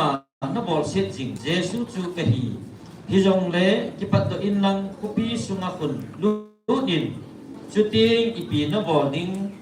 isay pi na nate ati alhon pi mi ho chu pau po usabe herin ading kip chatun ogin chu azanawin koi ma amu po ve sol chu tola konin ahung ding do in amit te ni aha sa banin ibacha amu tapon Hiji chun mi hon afunin akayin Damascus kusunga apuilut tave nithum sunin kumulovin ahunta nelo don lovin ahunta Damascus kupia hin amin Ananias kiti seizui ka aumin Thim gao thilmua mu anay na pakayin azza Ananias atile ama ven pakay ka umi ati Hijun pakayin azza kipanin lang lamjang pet kiti kusung lamlin uzonin Judas ina Tarsas ahukku sol kitipa chu kaholin ven ama ataw pet hin aman thiem kaw thimwa mu aneya Ananias kiti ni khat bunga ho amu kit theina dia achunga khut angak ding amui ati ahilla Ananias sun adon munin pakai hichimi pa tudol itabang taa Jerusalema namithing te isa na abol sit itam imitam taago na zata a chule hichya nang ma min pana Pakai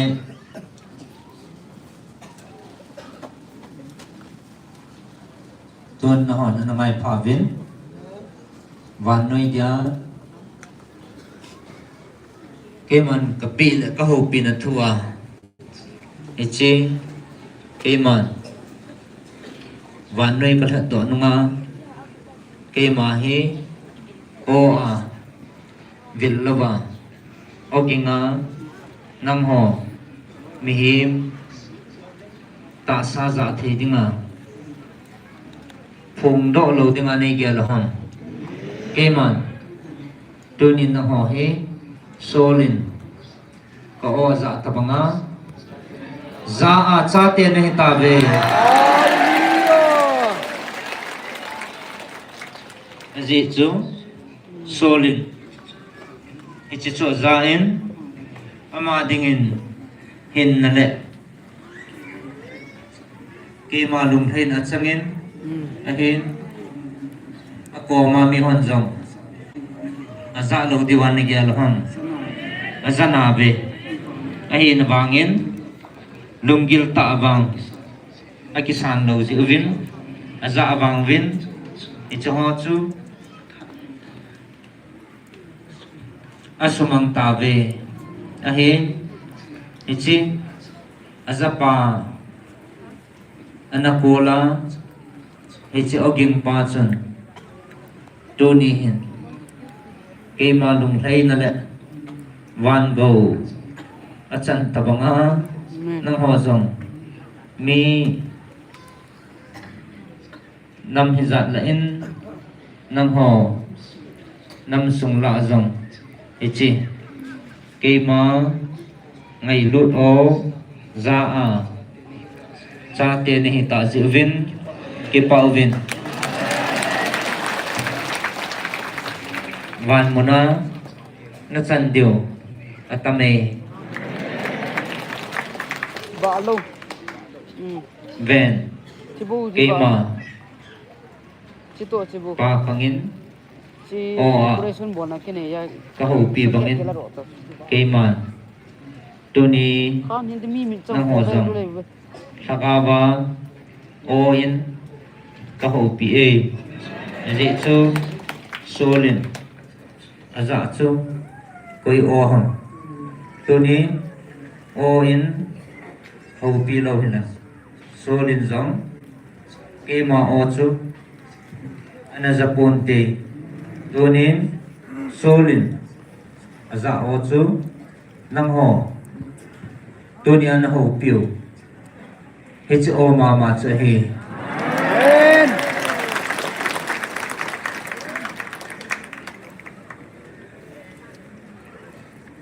tuni na ho ta san lo ho ogingin chu min pathenin hak chunung pathenin tu lagao khangin koi ma ho pi pon za thei tingin koi ma a ho pi poi na ti ve sul chu koi na ho pi ham sul chu aza lo ham sul chun cho o chu aza lo ham tuni chi sul chu a thi hi pon ata sa hingin atakaw zang hingin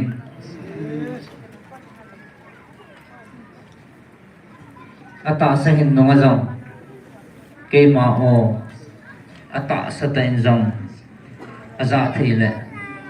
tuni na ho zang e chita sa ke ma on zau hi ke ma lum lam he bove Aji chen aji chu keman sol chu ka oza dinga ana phallovin ana dei lo hila keman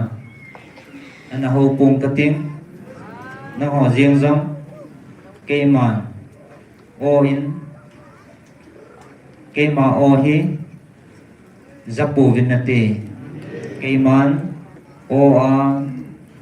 ka ho pi ding chu kema lung tup le kema de hi zin sol ka ho pin chita bong chun na ho zong ka ho pi e sol chu sakau mi da ba tan ven tunin na ho zong na ta samit sang vin na sakau mi do ba tai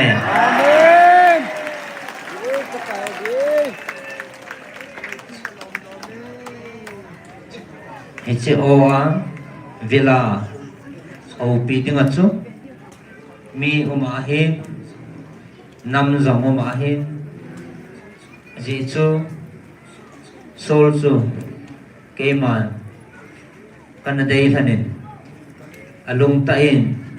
alung khoin ama chu alung thingin ichi ji chun keman alung ta na le alung chang chu keman o a aza a aki khial ding chu keman kamuzin keman o a ka hu pi hin tunin na ho zo ichita bangan chu nalung ta ovin nalung kho ovin ichi chun sol ka ho pi le sol tabanga nang ho kema dinga thingama na pandiu jiang su keman ka mo zin sol tabanga o a ka ho pi ne ve Amen, amen.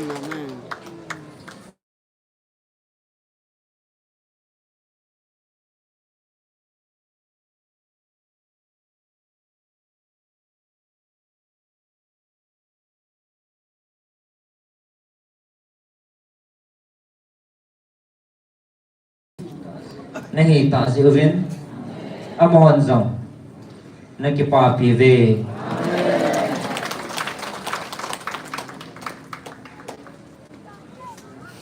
ven tuni on zau hi sol kai thowa mithikula kona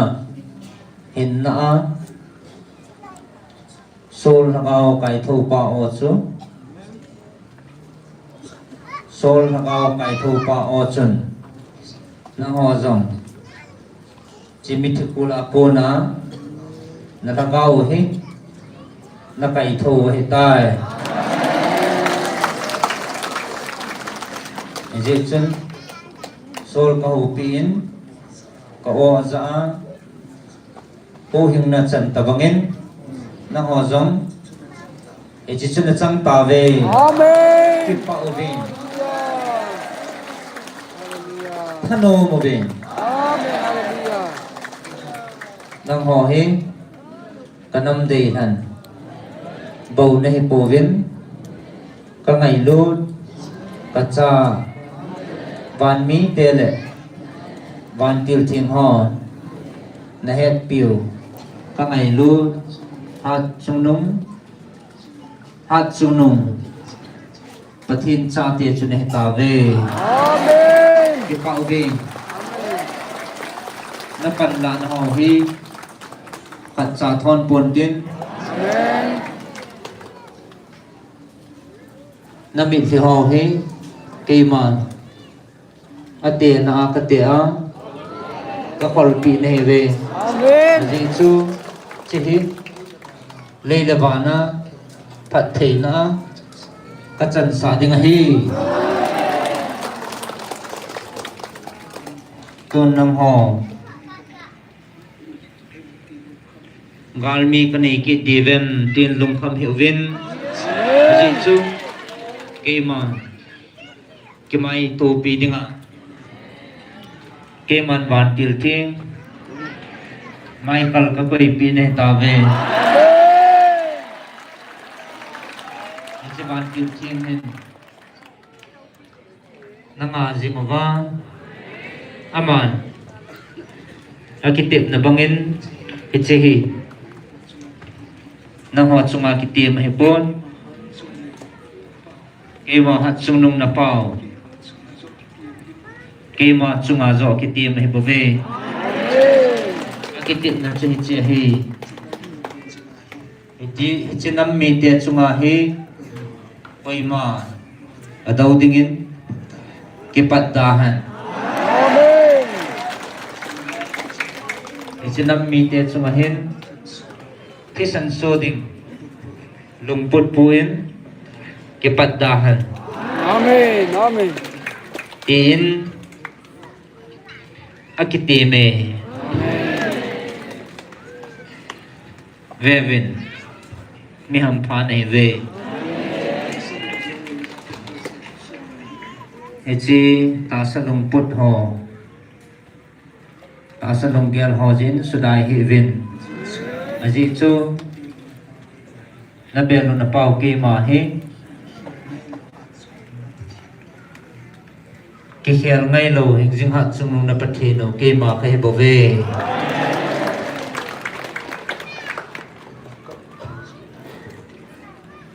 ke man kom pi nau jong dai pon tin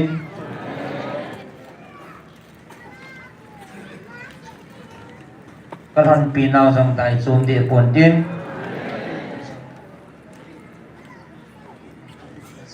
ke man ka vil na jong tang pon te aji chu ke ma ki khel ti nei lo khang son chana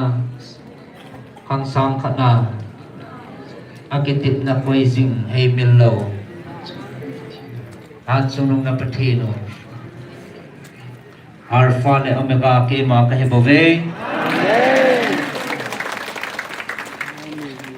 ke man na tu jing wing ting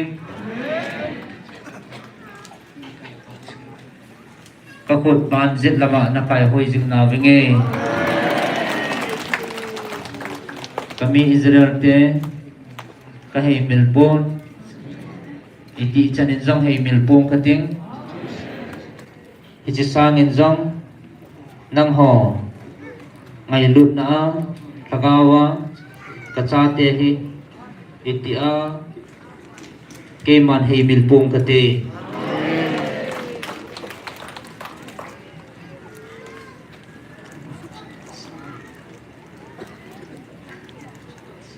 amo cha ta sa kalhan kami te hevin na ho wang thagawa kago loading cha akasim cha te ne heve ki pau ve thano mo ve na ta salung gelo le thil dang ho jin ki sulung gim hevin aji chu na piu le na vilu le na thon piu hi thiliza kai chunga thunei pa thiliza kai sim pa at chungnung hingjing na pathi no ke ma ka hi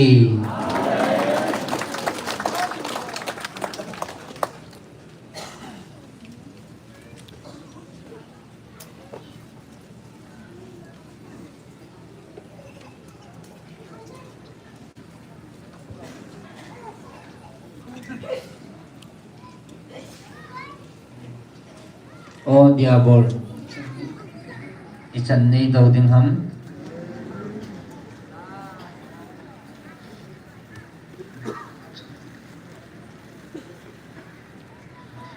o diabol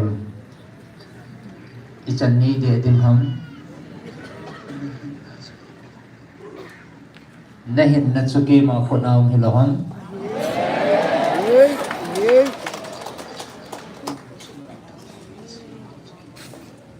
na chunga thanei le na simpa chu ke ma ka hi laham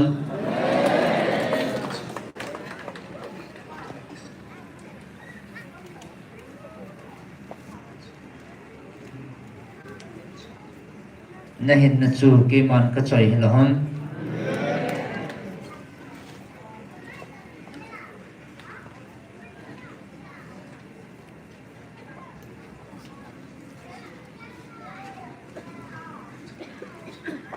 na hin na chu ke man ka choi hi laham ven na pa diabol jong phat ka pi hin nang jong phat ka pi na hin ji phat sum bawa chu na hin na chu ke man ka ko ye bove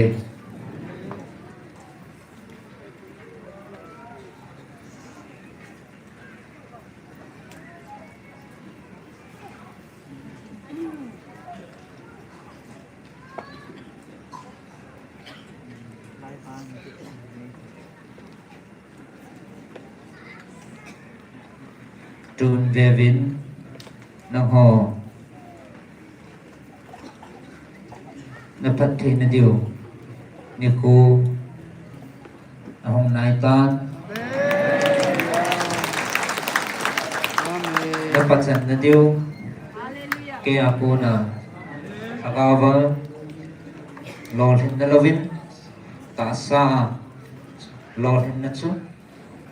ki da ta he bove Vision tu ni nang hon nam mi te suma lol hin na dinga cha ka sim chen he ve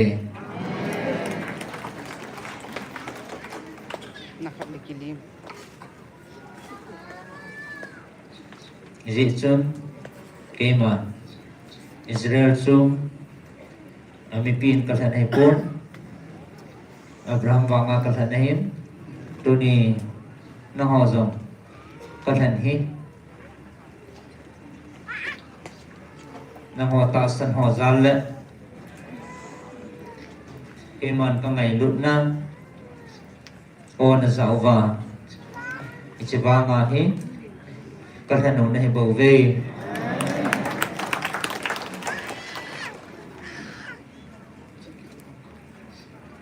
ke man kong pi jing ding ven ke man Israel chu ka hi mil pon ka him ka chungwa phat ka koi na chu athun ta kain ke ma lo pi na chang thi po ve tun na ho wa ta sa ka than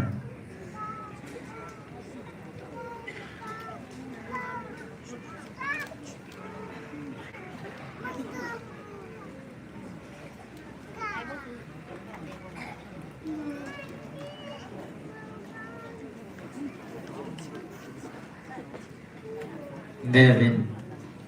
na born of it na khut ki kai mat venam ki tu vin na khut ki tu to chiu vin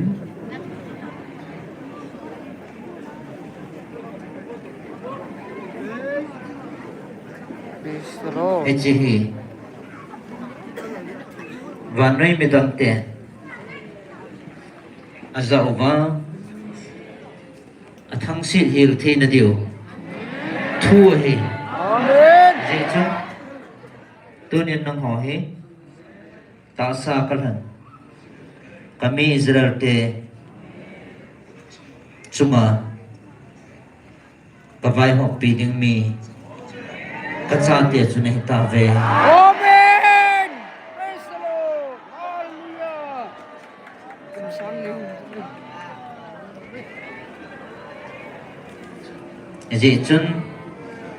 go loading cha zong nahi ve Amen! tu nin na ho hi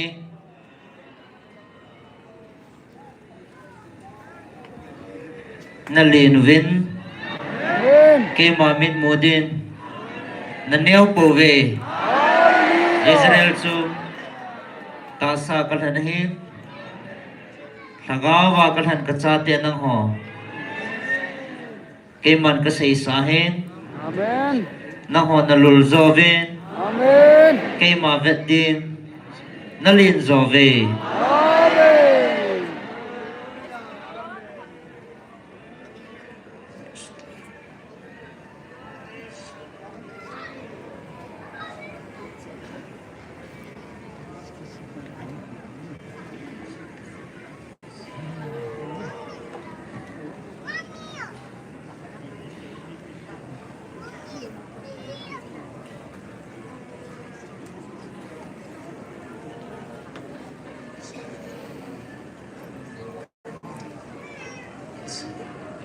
Savin. Chungwan in noma ka ingot sa Savin. Chungwan in noma ka ingot sa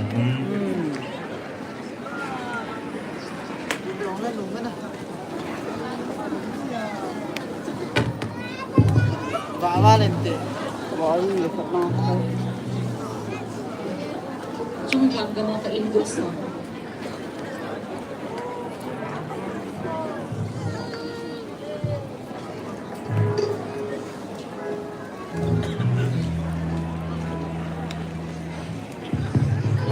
Samsa kung ngayon.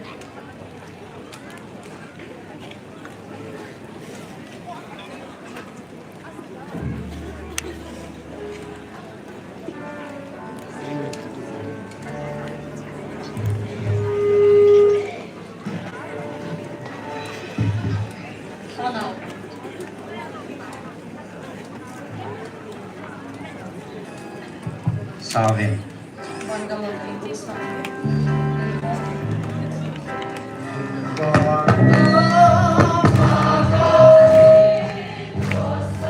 Ano nga ito din? Pakai sila.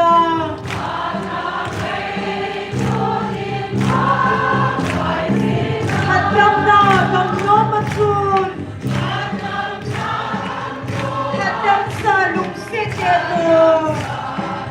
Loy ko ka, batsoy lang sa singingin. Kumasot ang ngayon, amen. Ikana kamatsun.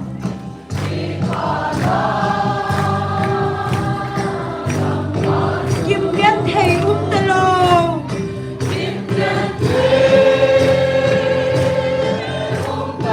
Sumunatsun kat kay isyendi.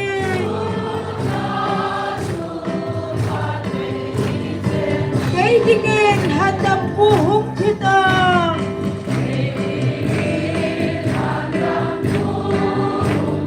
Kalhakaw, hudo na din siin. Amen. Sikim na, lay sinahin. Kaya ko na peldo din. Bandam nung hoy ta atin singdingin. Kumasot ang ngayon. Amen. Kipana gamatsun.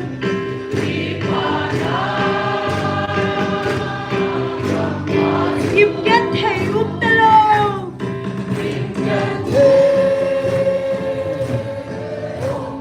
Sumunatsun kat kay isyendi. Hallelujah. Handang pizzi singing umagon.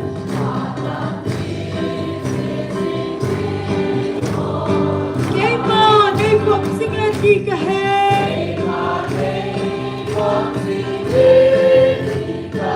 Ang lauhelin pagkasin. Itien kom na diuli mo.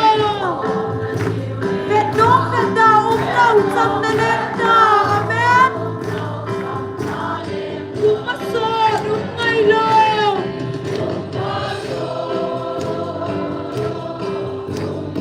Kipana gamatsun.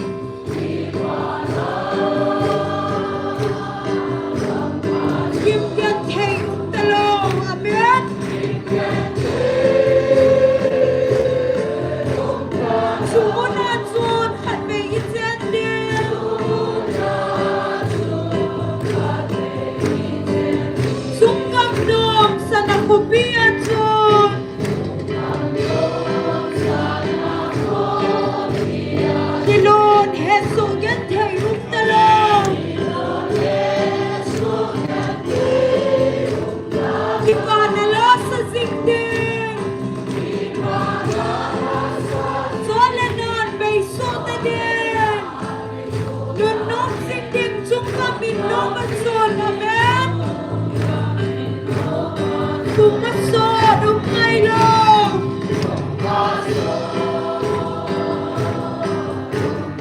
Gimana kamatsun?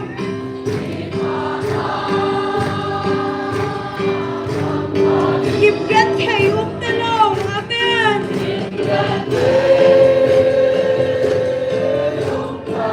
Sumanatsun happy hitending.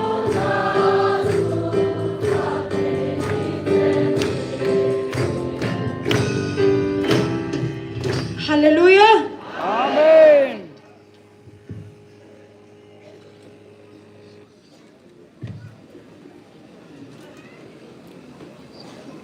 Cây màn có ông bị dính đừng này về. Amen. Praise the Lord. Cây mà không kết là đinh hệ tổ xã. Gabriel van trên sol kết na nghe. Amen. Cây màn lùng môn cả đà hạ bị này về. Hallelujah. Chăm na lên lùng môn na cái pa na chung vợ tuôn sọ nên ông dính ta hắn. Amen. Cây mà chỉ ta nghe. Amen. Oh, thank you, Lord. Thank you, Jesus. Ibon zawin lung na chimin pathian thangwa na tau na namangutin achai na ke man simin kate ana tau Oh, Pakai. Hepa. chungwan muna inding god sa umta ki Hepa. pathu se Hepa. Kaki pe hepa. Pathu tilo se di kanai. Kahin na pumpi. Agaw pumpi thanay na pumpi na nga din nga na pi ka kisi pe. Kapi ka hitsi kahin na yin. Nangahi na ipot si Titan. Oh, hitsi hagaw he mo Pakai nang nangay lu. Nangading kanhan kini. Nangading kanhan kini. Nangin na bunday ni Titan. Chungban gama kay butsam. Anangay ito din Pakai sita. Di ka na yan ang sana ko pinasima tu. Oh, hindi sana ko pinasima. Mi mol pe, ni malahut pe. Hindi sana ko pilo di nga. Hinna liya ka po kami na ikumpita. Hindi kipado mo.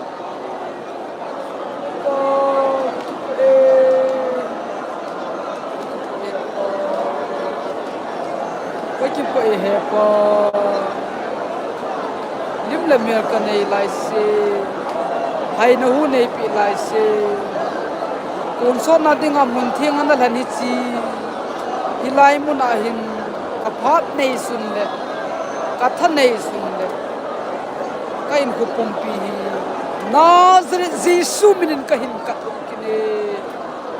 mun ngan na man cha mi chu pan khu mu thi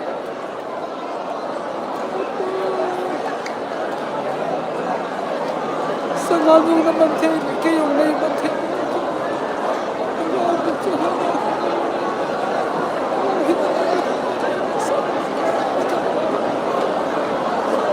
Opo, katukat sa ako.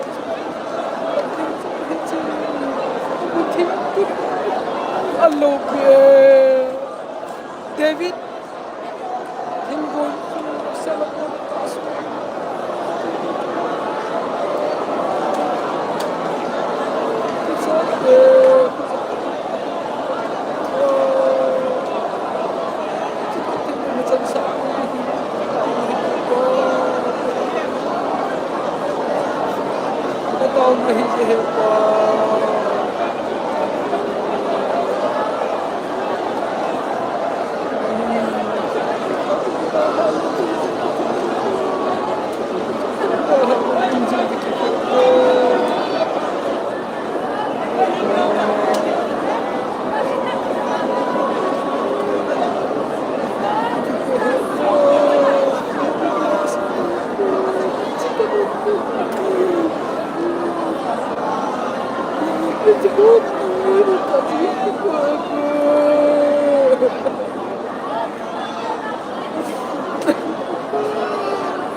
Akipaw be pakai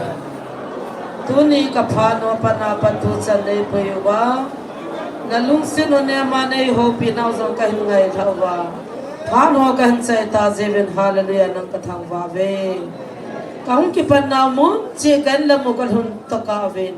kha chene umpibin lang kanam piwa khat jong kidal halawa na kom kalhun thene divil hagaw dam na ipibin nei ko lo nau chu kanam pom pimin chung van mun na indi nei gut pi chu ka lo thei diu chu nang malung de kha jong ki dal halawa ka chan the na devin hagaw win nei dam sa win ta san jong phat the nei pu win amen thang van ki pa chu sen ka bon chawa din nazar jishu minin ka hung taw ve amen dal cha ho le lang lang sa ben nang mi pi ki tol ka in mai lang ho all in kitolo tin kinopo hitin la jang saute se lutin mang phasir se Walang lutin tinal sa patil wa sila sa ding Pakai ko. vilna kitte ki mukit Ikaw tau bisita pe, ho si bay ki Pakai bono tin. chate Achung last days na nga alam kay pam ho. go loading te Tin Israel te chunga patin to bai hong kong ding nam mi te mi bang pha hi le ti hello na lai le o patin lu se on le ko be su tin thang ba ko mo. ta san the lo lai hon ta san loi win Walang tinal ta sa san the lo lai ta san loi tu te cha te ding gel na tu na cha ding gel na patin kom be le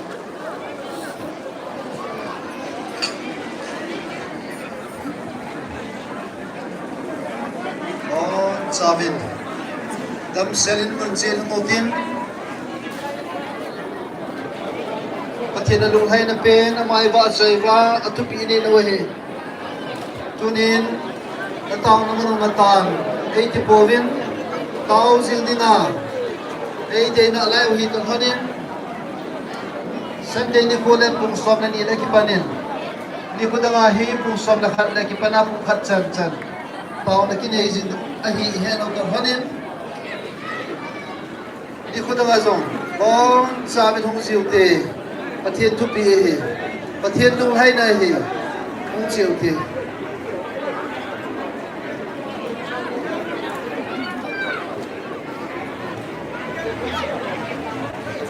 mini kan hinting la of nang ta bok ke of nang ta bok ke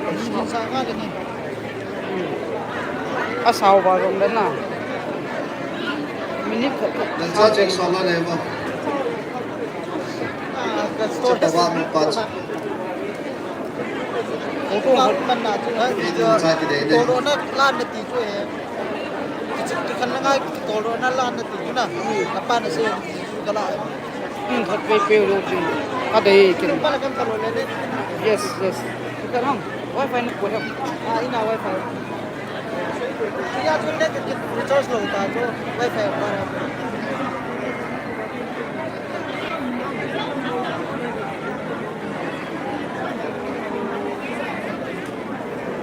Hello, hello. Tu ni chu program khat ka chi kan dal thi dala kan dal le. Pam langa ka tau kha za chuna. Thong vai ni kha hin tin. Anu min na bon cha bin nin ha pha salam kan bo lo ve. Pakai van tilin tu ni chani nga zingubin na. Ji chu avan ti le sole ti chu la mo ti o sao de le. A chi jing wa nam ngai di.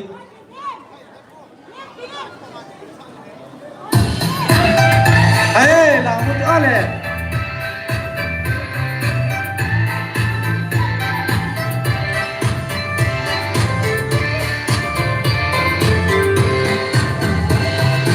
Hãy subscribe cho